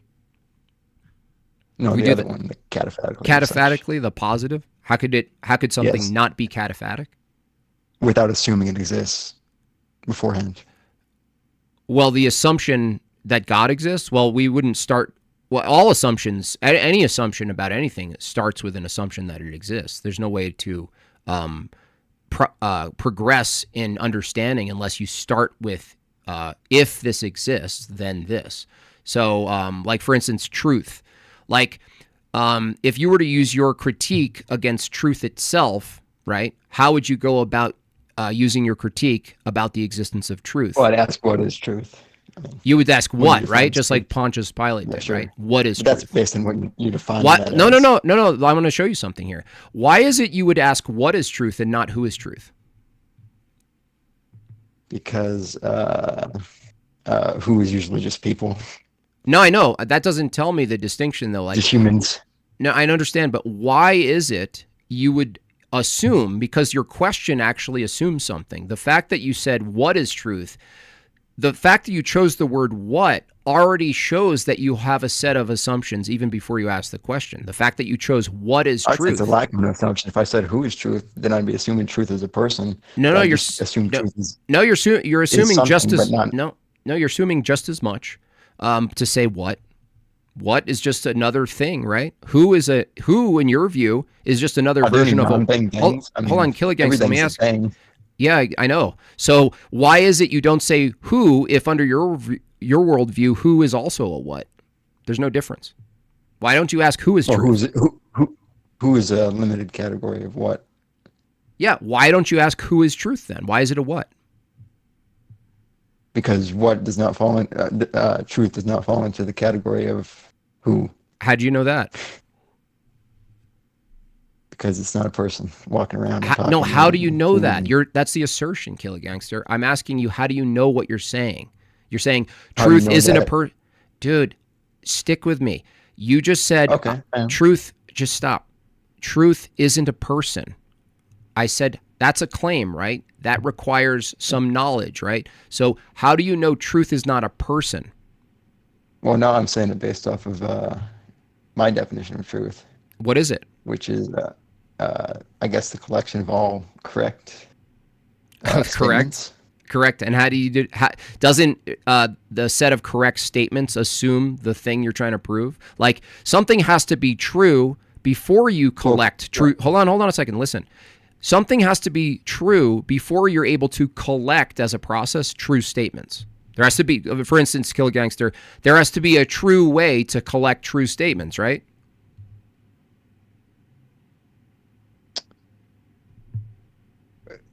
Sure.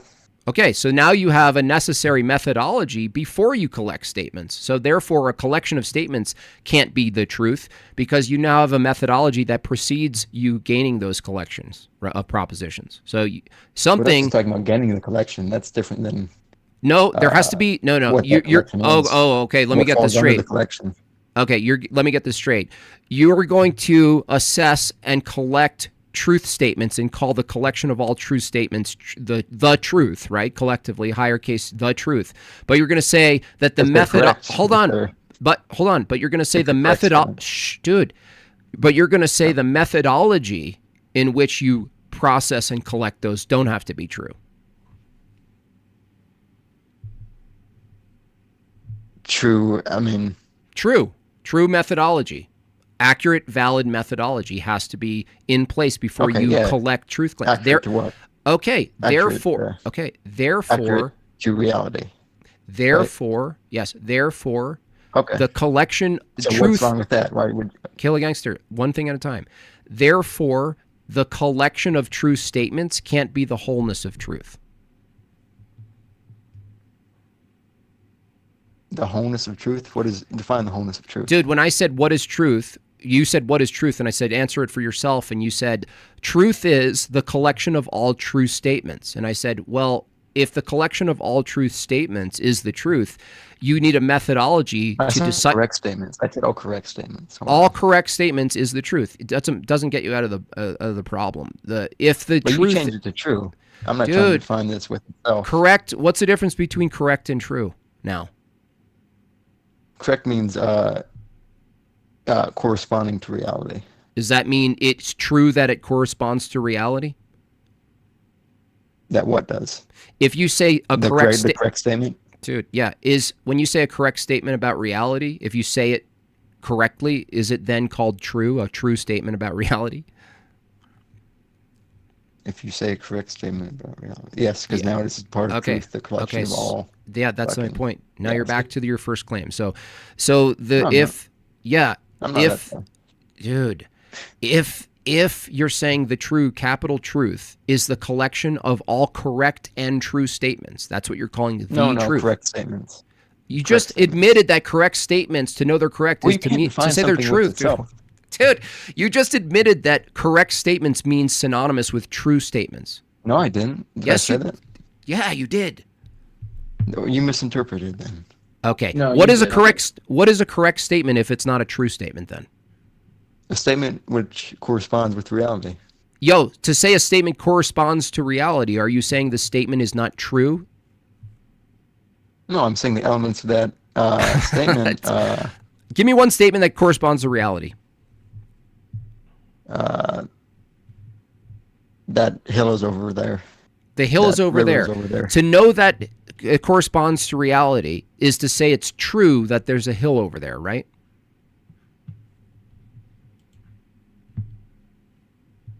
If the elements of reality correspond with the elements of the statement. Yeah. So it does have to do with true, a true statement. Okay, then that's my definition of truth then, I guess. Is that it corresponds to reality? A statement that corresponds to reality. Okay, so elements of reality. Okay, so now are you saying that your definition of truth? We should have the same one if you're going to argue. No. I don't. I reject the correspondence to reality as the wholeness. Okay, then what is your definition of truth? Truth is a person. So I'll tell you how this is the case. Yeah.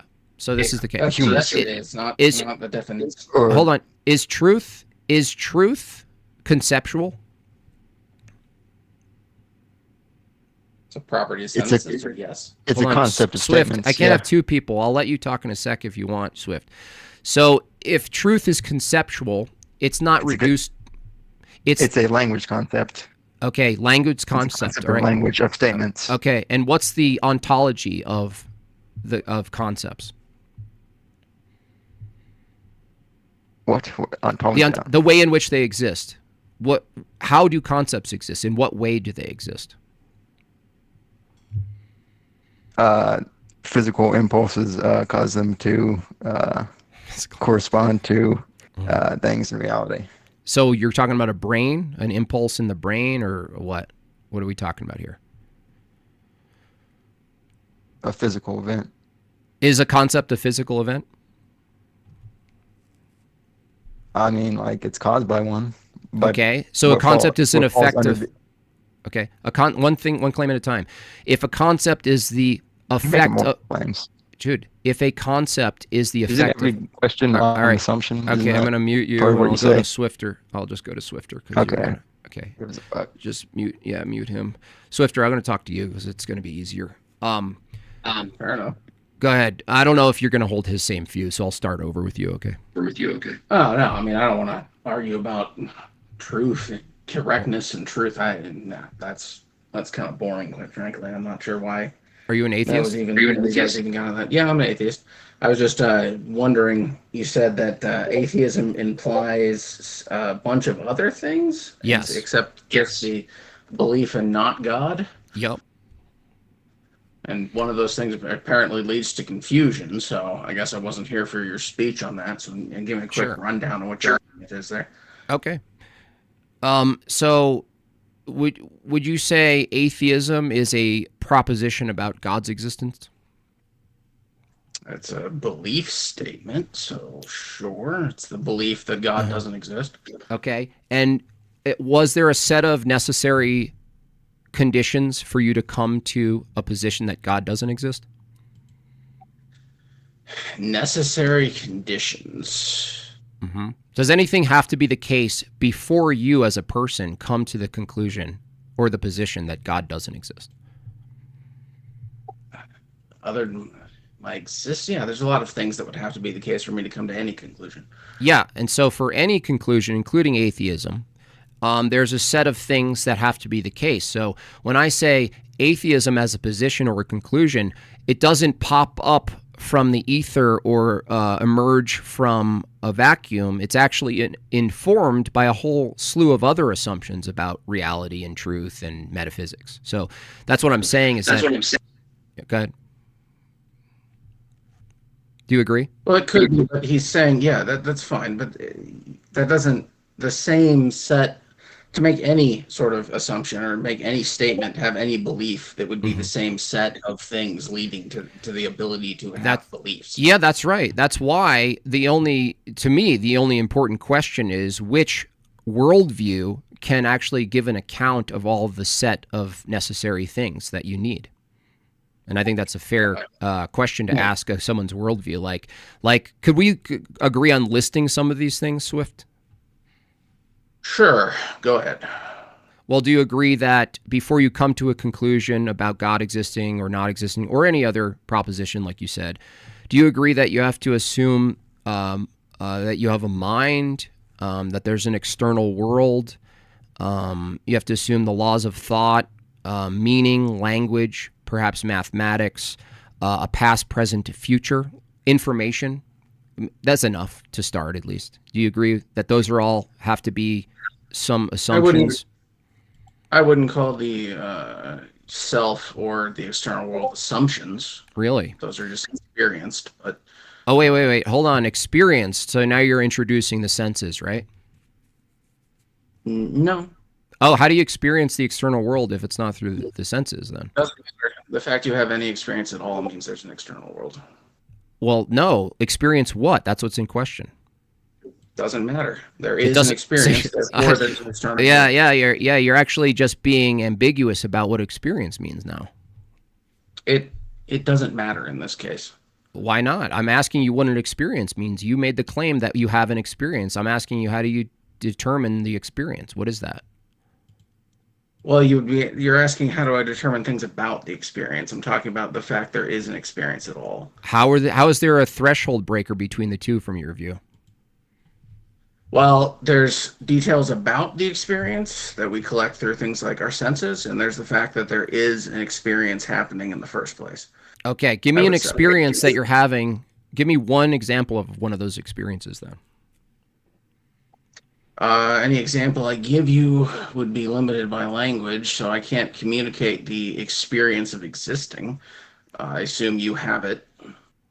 Well, the thing is, what you said is you don't need to assume anything to experience the external world. No, I didn't say anything. Sorry. You said to know that you exist and that something else exists. Okay. That there is an. Okay, so wait. Do you need an experience to know that you exist and the external world exists, or you don't need an experience? Yeah, you experience it, so you need an experience, sure.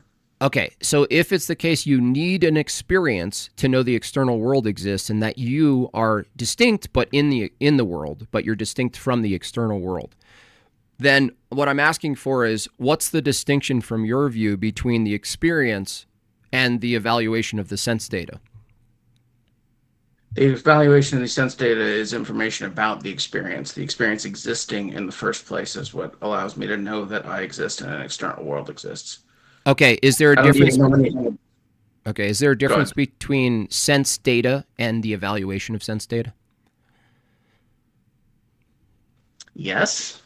Okay, are you saying that the external world sends inputs to you and those are pure sense data and then you evaluate those things and then you come to the term experience? Or is experience happen the whole time? Or well, the experience would be happening as long as I'm getting any sort of inputs.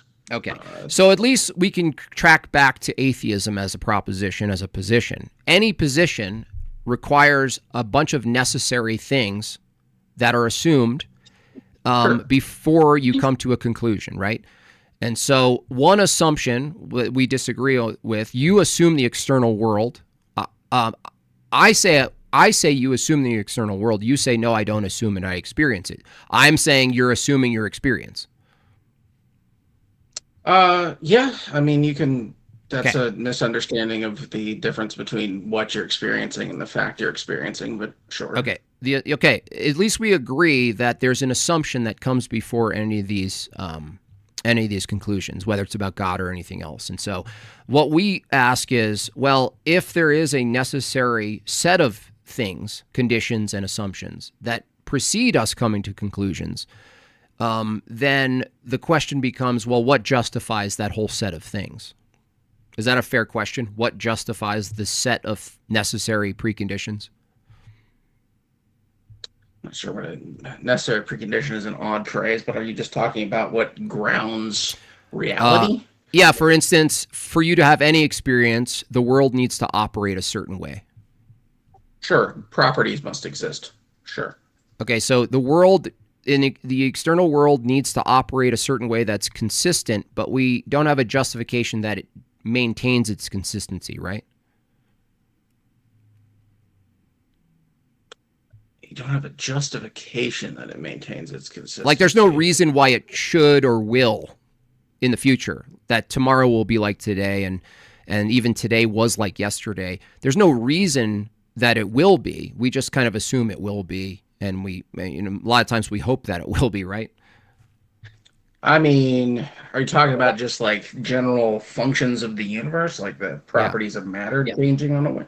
Yeah, that the law of identity of things will maintain, their nature maintains, their behaviors maintain, air operates a certain way, water, gravity, all the rest of the things. Like if there isn't a regularity in reality that maintains, then what you call an experience, which needs to happen in time, your account or even experience of it would be indiscernible, unintelligible, if not those preconditions maintained.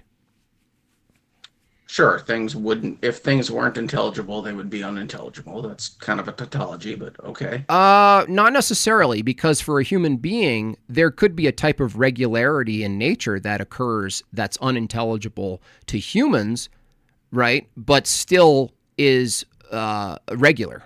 So it's not actually, it doesn't work in reverse like that, because there could logically and practically be a way in which the universe operates that's unintelligible Are you to using humans. intelligible just to mean understood?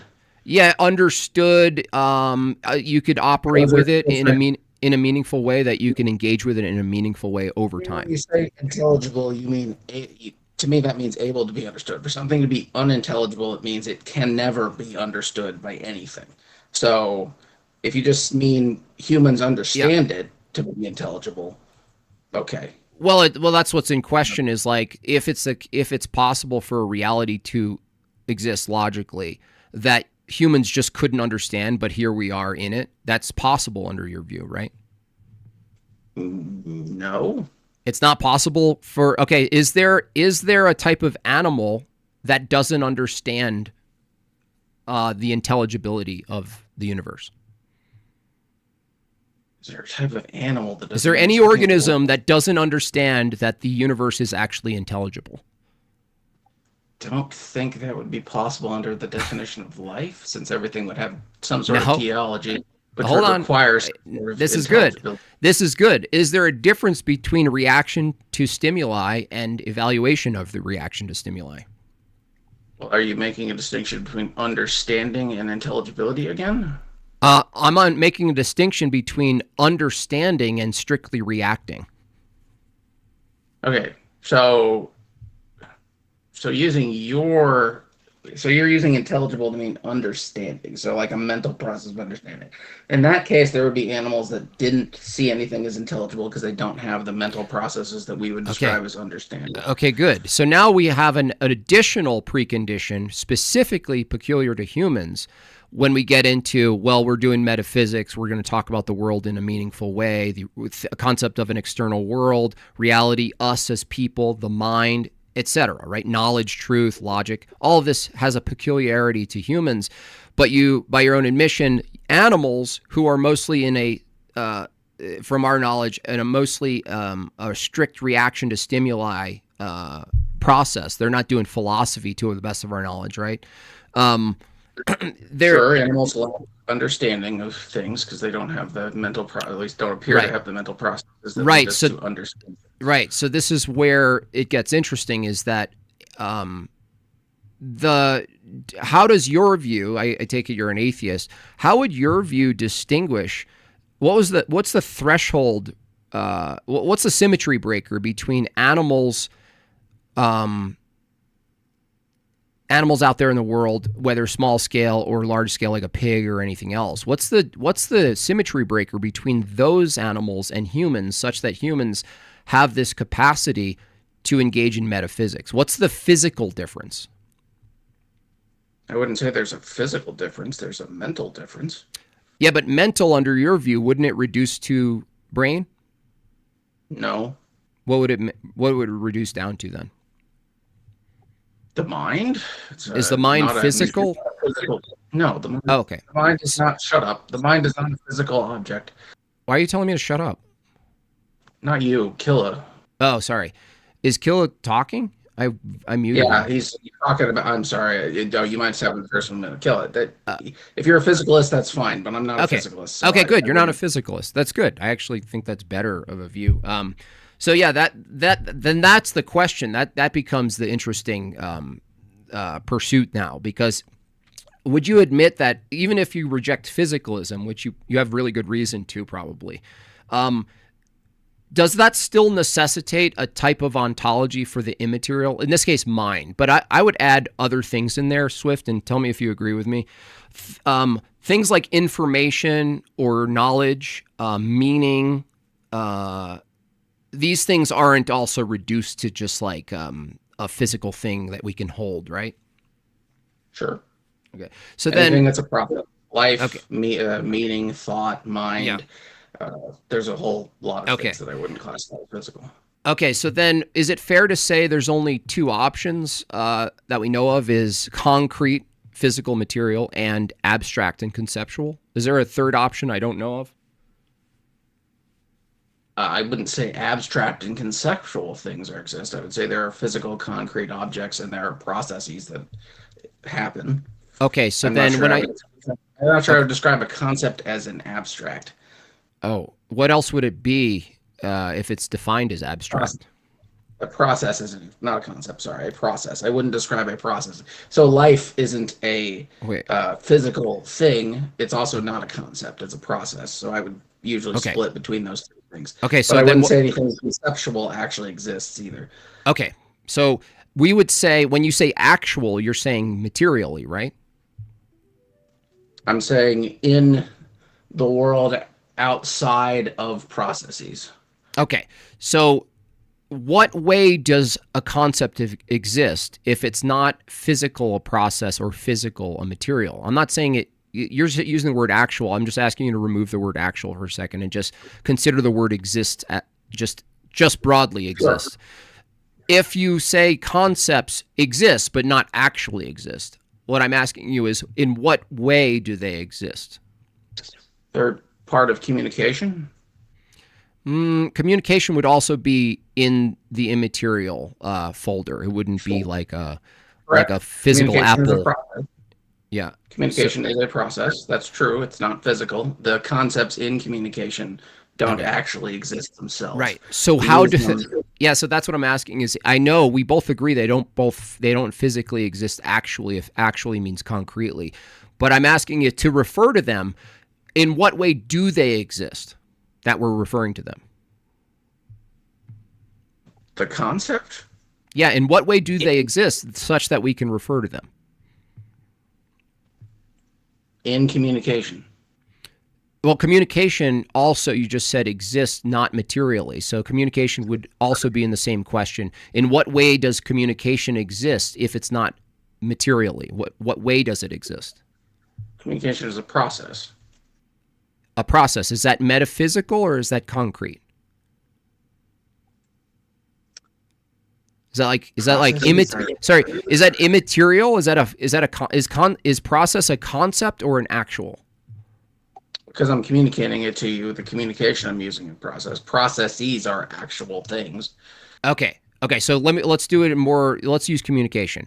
When I say the word apple, do you agree that the process and the medium is I'm perturbating air?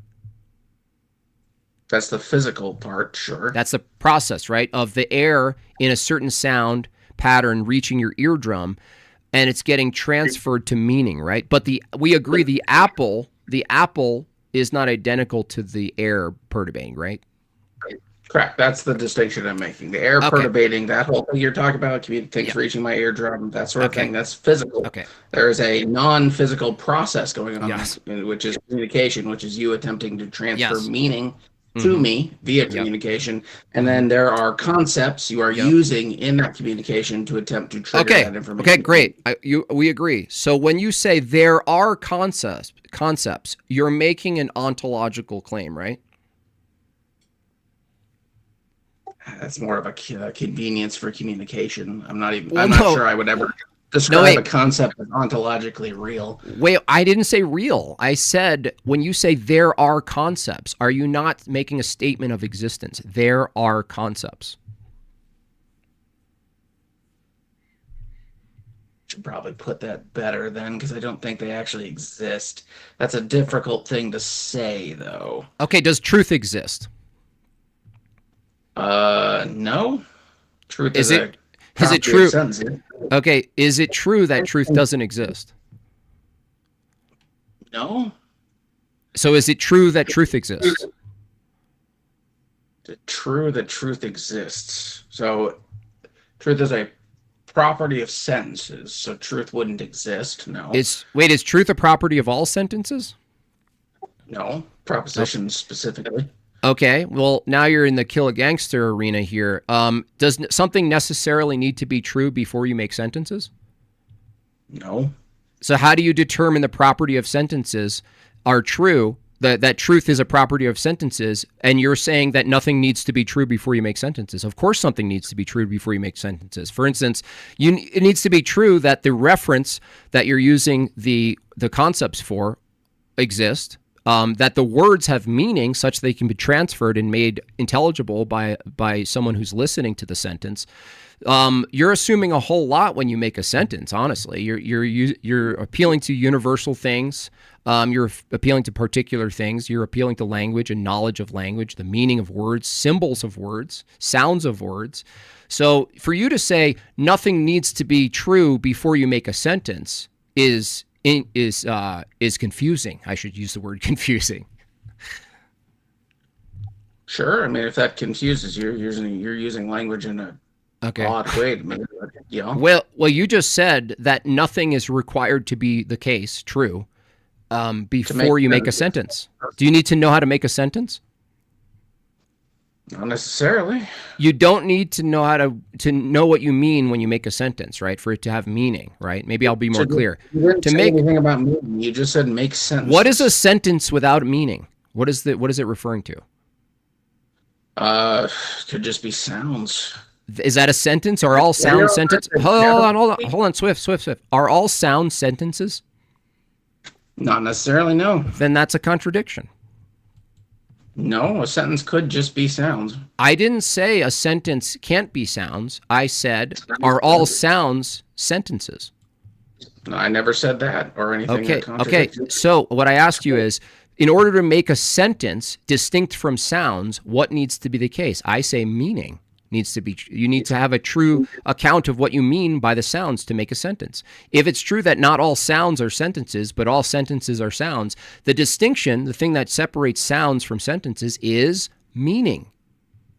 Well, all sentences aren't sounds because we have writing as well. But yeah, I would say that I need to mean something for it to be a sentence in the way the word is defined. Sure. So that means something needs to be true before you make a sentence. Therefore. No. Meaning doesn't mean it's true. I didn't say it's true that there's meaning. I said it's true that there is meaning. That needs to be meaning. It's true. The statement, there needs to be meaning before you make a meaningful sentence. The meaning of the sentence isn't a product of the sentence. The meaning is already known. Meaning exists has to be true. Meaning exists has to be true. Yeah. Meaning exists. Isn't meaning a concept? And didn't you say concepts don't exist? Yep. Yeah. So that's a contradiction too. So I'm getting to, Swift, is that existence itself, from my view, includes immaterial and material. From your view, you're saying, well, existence to me only means actual, and by actual you mean concrete. But what we've demonstrated in this exchange is that you actually need to assume truth exists to make sentences. We established, and in order for truth to exist to make sentences, you have to tell us the ontology. What is the status in which truth exists, that it's not the same as an apple existing physically? What is the way in which it exists? I already said truth doesn't exist in that way. I agree with you. Truth doesn't exist in the way an apple exists. So I ask you, if it doesn't exist in the way an apple exists, in what way does truth exist? It doesn't. So truth doesn't exist. That's why I say atheism leads to confusion, because when you say truth doesn't exist, you're actually making a truth statement that I have to say doesn't exist. Nope. So in what way does the statement truth doesn't exist? What's the nature? What's the ontology of the statement itself? Because truth, capital T, as in the noun truth, doesn't exist. Truth is a property of. What are you referring to then? What do you mean? How are you going back to truth is a property of propositions if I already established there has to be that something necessarily true, meaning you admitted needs to be the case before you make propositions, dude? You're going in circles here. There needs to be a proposition that is true, pointing to something that is real, that exists before I make propositions. That's correct, but the truth doesn't need to exist before I make propositions. Look, if the proposition meaning exists, you admitted, is something that comes before, that's something assumed that has to be the case. Meaning has to exist before you make propositional statements. Correct. The fact that meaning exists doesn't mean the proposition meaning exists being true makes truth exist. Okay, but look, dude, if making propositions has a set of preconditions that need to be the case, then you can't say truth is at the tail end of that. Truth is at the beginning of that, not at the tail end. That's only because you're defining it as some universal noun that it's. So truth isn't universal? No, truth is a. Truth would correspond to things in truth is properties that correspond to things in reality. Okay, cool. So is that universal? Is that a universally true statement? Its definition of what the word truth means. Is it true? Is it universally true what you just said? That's what I'm asking. I don't think the universe uses English, so no. No, that's not what universal means. I didn't say if the universe talks, dude. I'm saying, is truth universal? Is truth universal? That's a nonsense question. What? Is nonsense universal? I hope not. Wow, dude. Are the laws of logic universal? The laws of logic are descriptions, so they are. Oh, they're descriptions. How did you describe something without assuming first the laws of logic? What? Are descriptions of things? When you say describe, right? You just said the laws of logic are descriptions. When you describe something, don't you need to first assume the laws of logic? You're using words after all. You're using sentences. You're using descriptions. You're using the assumption that the identities that you're describing exist before you describe them. Did you describe the laws of logic into existence? Identities have to exist before you can speak. Oh, is identity? Oh, interesting. Identities now exist, right? Sure. Are they? Wait. Hold on. Identity, is that conceptual or actual? The concept of identity that I'm using to communicate to you is about actual things. Oh, no, I'm not talking about the referent. I'm talking about the identity. So the thing is, you've gone back into a loop. You just denied that certain things exist, but now you're appealing to identity and you're saying identities exist. But identities are conceptual, not actual. Yeah, I'm using them to communicate with you about what has to be true to communicate. Which okay, would so be things that identities exist. Okay, so identities existing needs to be true before you can talk about them, right? They would have to exist, but once again, it doesn't matter if it's true or not if you're not making a proposition. Is it universally the case that they have to exist? That what has to exist? Identities? Things have to be themselves. Yeah, universally. It always has to be the case, right? I don't have like knowledge of the entirety of existence. Okay, so you can't say it has to be. Of course not. Why would I make a universal? Why did you make that statement? Why would I? Swift, you're saying why would I make a universal statement, but you keep making them. Do you understand that? I haven't made any universal statements. What are you talking about? Of course you did. I made analytical statements about things like language and truth, but I don't think I've made any statement. Are analytical? Oh, wait. You just did it again. Are analytical statements distinct from other statements? Analytical information about things like words, like definitions. They can be analytically true. Are analytically true statements different than any other statement? Yeah. Is analytical statement a universal thing, like a thing you're referring to? No. It's not? Oh, so we don't have to listen to what you mean by analytical definite statement then, right? You don't have to listen to anything. Dude. Do you understand to make sentences, you have to appeal to universals? Is it universally the case that we don't have to listen to what you're saying? Is it universally the case that you don't have to listen to what I'm saying? Yeah, every statement you make, bro, is a universal statement. You realize that. Using language, words, meaning, these are all universal. So Yeah. you Now just- maybe you just you didn't know what contradict it yourself every time maybe you you speak. didn't know what it meant when I said it's a universal claim and you said the universe doesn't know how to talk, and I was like, well, maybe you just didn't know what when we say a universal statement, being that it's true universally the case, right? So when you keep going in and out of these claims, what we're trying to pull from you is the status of these things. So like if an apple exists as a referent, as an object, but our conceptualization to categorize it is not identical to the object, right? Then there is something we're both appealing to that has a type of existence that's not material like the apple. And that's all we're really trying to say to you is that if existence includes immaterial and material, then what I'm asking you is, what's that? Yeah, I already said that.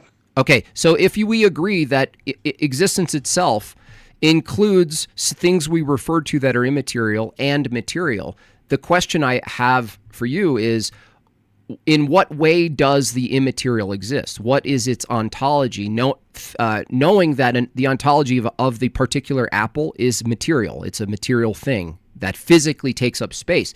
But things like truth, knowledge, information, we wouldn't say they don't exist. We would say they don't exist materially. But that doesn't mean they don't exist. And so that's what we're asking you. When you refer to information, knowledge, definitions, propositions, meaning, laws of logic, mind, in what way do they exist? You just say they don't exist, but that's a contradiction because you're referring to them as you talk. Conceptual things don't exist in any way that I would. What's a describe concept? existence. We are referring to you're doing it again, dude. You're referring to a concept, right? When you say conceptual, Be described as analytically true. Swift. You just Swift. laws of logic, truth. Swift. Hold on a second. When you say concepts, it's conceptual. You're actually referring to something, right?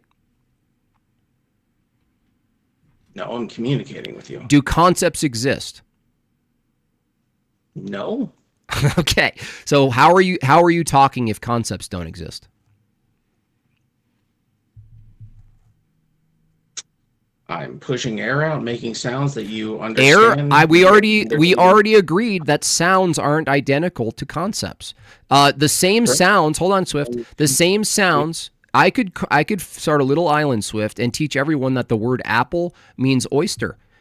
And by the way, if that was the case, which could be the case, when you go visit that island and you say apple and you're pushing sounds out of your mouth, you have to correct the concept of what you mean when you say apple, right? So when you say concepts don't exist and you're talking, that's a performative contradiction. To say concepts don't exist, you're actually appealing to something that you're saying doesn't exist. No, not in the existing way. You're using exist in a kind of a weird, or maybe I am using it in a weird way to what you usually use it as. The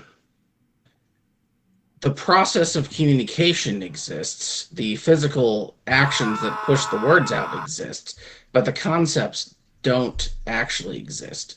That's not a contradiction. Real in themselves. Process is a concept, dude. Yeah, I have to use processes and concepts to communicate with you, but none of those concepts actually exist. Dude, what's exist to you? What does that mean, like physically? Like only things that are physical have to exist. Like what are you saying? No, I think processes aren't physical, and I think they exist. Do you guys? I can't keep up with this. I'm going to leave the Discord because he's looping. Anything that isn't mind dependent, essentially, I would say exists. Didn't you say mind doesn't exist? Didn't you just say mind doesn't exist physically? No, mind is a process. It very much exists. Oh, so now processes are physical. No, processes are not physical. Oh, so processes don't exist then? No, processes exist. They're not physical. They're also not conceptual. Okay. All right, dude. If processes exist from your view and they're not physical, how do processes exist? In what way do they exist if they're not physical? In what way do they exist? Causal chain, essentially? Cause is physical. Sure, but the causal chain isn't. Dude, you're in a contradiction. Are you trolling me right now? Is that what you're doing? Laws can be physical. Causal chains aren't physical. No. Processes have to be multiple things all happening. I can't do it. I can't do it. I can't subject myself. I did enough to hearken back. What a good wrap up, wouldn't you say, you guys? What a good wrap up to the beginning, my monologue, right? What a good wrap up. What did I say? By the way, he called in from that particular angle of inquiry. He said, oh, you're talking about atheism, how it leads to confusion. Do I need any other example of how this leads to confusion? I mean, I don't think so. I think that was did quite the work. It's pure confusion. And what did I say? I said specifically that the confusion obviously is a symptom of the denial of God, but what's happening mechanically is a category issue. That's exactly what I said in my monologue. The problem is spiritual. The symptom manifests intellectually. And the thing that's distinct that I've been noticing, and I noticed with myself in my 20s trying to be an atheist and all this, is that you fail to properly categorize things. He affirms the existence of non-existing things. Great wrap up. 100 emoji. 100%. He says processes exist, and he says they don't exist. He says the mind exists, but not in the way in Apple, but that, those things don't exist. His own mind doesn't exist. Truth doesn't exist. Knowledge doesn't exist. Concepts don't exist. I couldn't ask for a better call-in. Prayers to that guy. I rage quit, yeah. I couldn't ask for a better example of something that wraps it up back to the original title of the stream. It's just, dude, it's actually getting to the point where it's sad, honestly. It's making me actually sad. Can you imagine walking around in the world and your entire worldview has you bent toward confusion? Just completely bent in the direction of confusion. You're just walking around, super confused. Everything's muddled and mangled. I'm not making sense of anything. Dude. I just get so mad. Freaking wild, dude. I just get so mad. Freaking wild, bro. Makes me want to play video games, dude. Who's live? Who's alive? I mean, who's even alive here? I gotta get out of here. I'm cooked now. I'm cooked. I cooked myself. I'm roasted and toasted. Golden.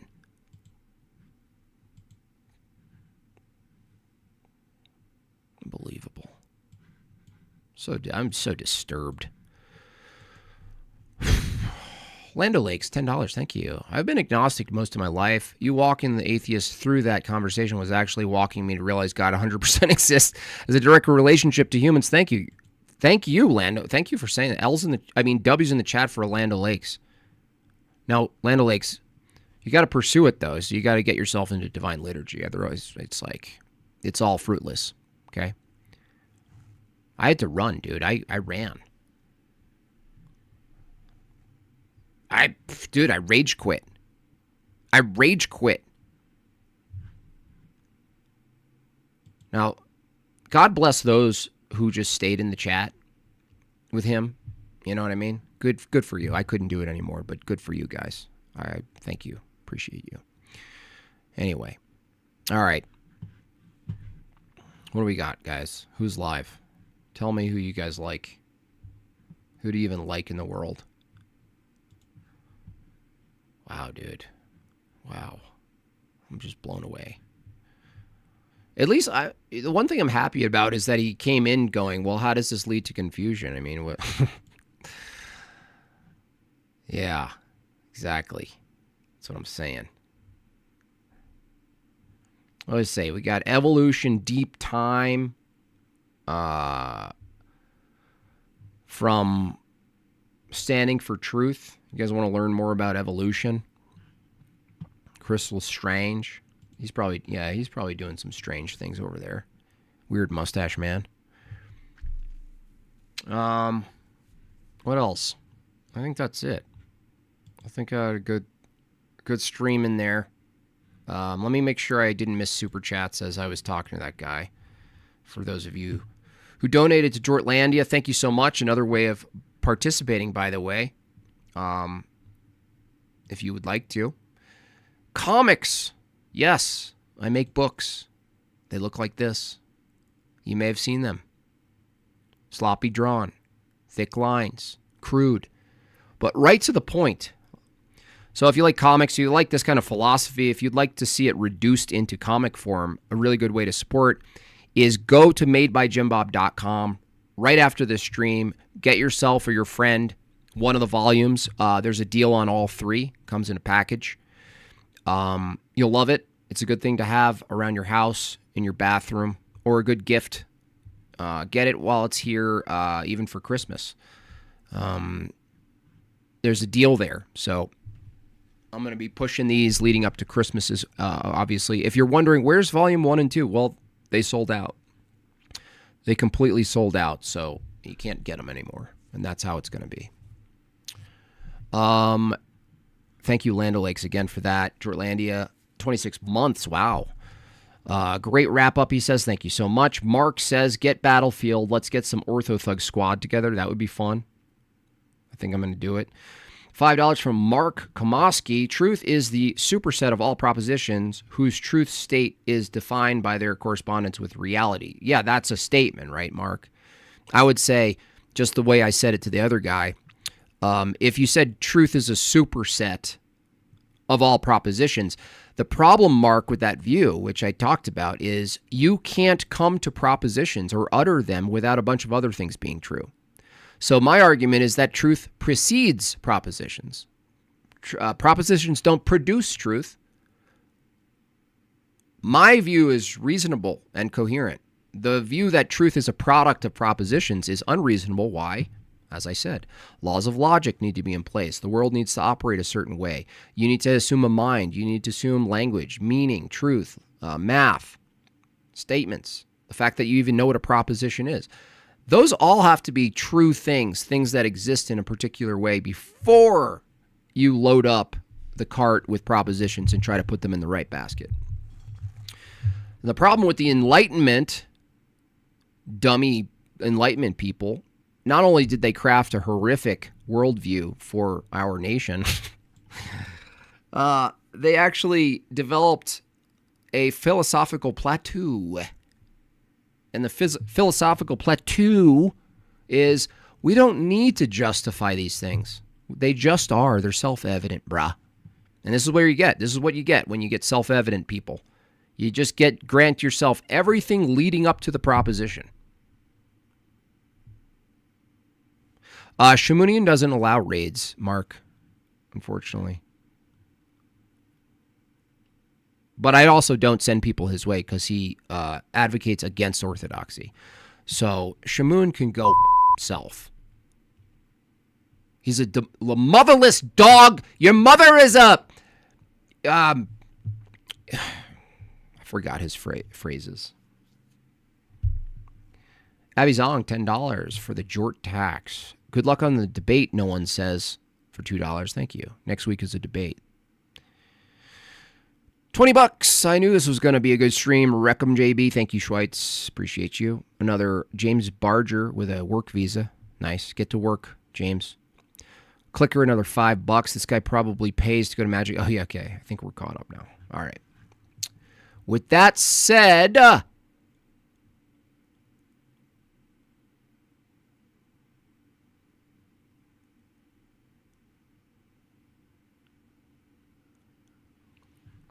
Love Win says, humans look at the external, God looks at the internal.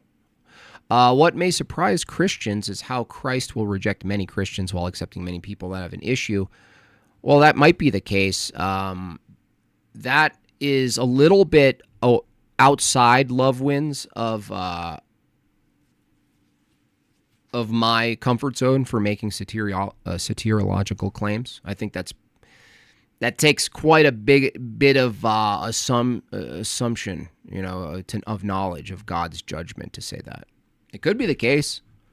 I don't know God's judgment. Love wins, and I recommend not speaking as if you do. Now, is it the case? Yes. People who call themselves Christians, are they in the clear? Nope. No, we don't know. I would assume not. It's actually probably better to assume not. But I wouldn't jump to the next phase of that, love wins. I wouldn't jump to knowledge of all of that. Get your orb here. Get your orb here. Orb! Average Redhead said, today's stream made me more smarts. I hope so. I mean, I'm getting some... I do listen to Meg Bob because she's a little more normie. And these things come in phases where I go into like a philosophical phase where things get a little more rigid and deeper into the stuff. And not a lot of people can track and stuff like that. And I understand. So I'm glad it affects positively the people who can track it or whatever. But I promise you, I'll get back to fun stuff. I promise. It's just a phase. I have to go through this. So anyway, I think that's it. Appreciate you all. God bless you all. Have a great rest of your Thursday. See you tomorrow, Ortho Thugs. Ortho Thugs tomorrow. I think we're going to be shooting a scene or two tonight. Lucky you guys. Average Redhead buys someone a membership. Thank you. Welcome, Danielle. Never seen Daniel spelled like that. Danielle. I think that's it. God bless you all. The Enlightenment was a beautiful return to European excellence. Well, I appreciate the return to aesthetic, Kevin. I won't throw the entire thing out, but man, did they gear us toward liberty above all. I'm disgusted. I'm absolutely disgusted. All right, that's it for me. If you're listening to this after the fact, you want to support, send a BobChat, bobchats.com. If you want a book, madebyjimbob.com, first thing that pops up. Become a member, send a super chat, support the channel, y'all. Share, likes, share, subscribe. Love y'all. What time is OrthoThugs? 5 p.m. Mountain Standard Time, Friday. With that, move it along, people. Move it along.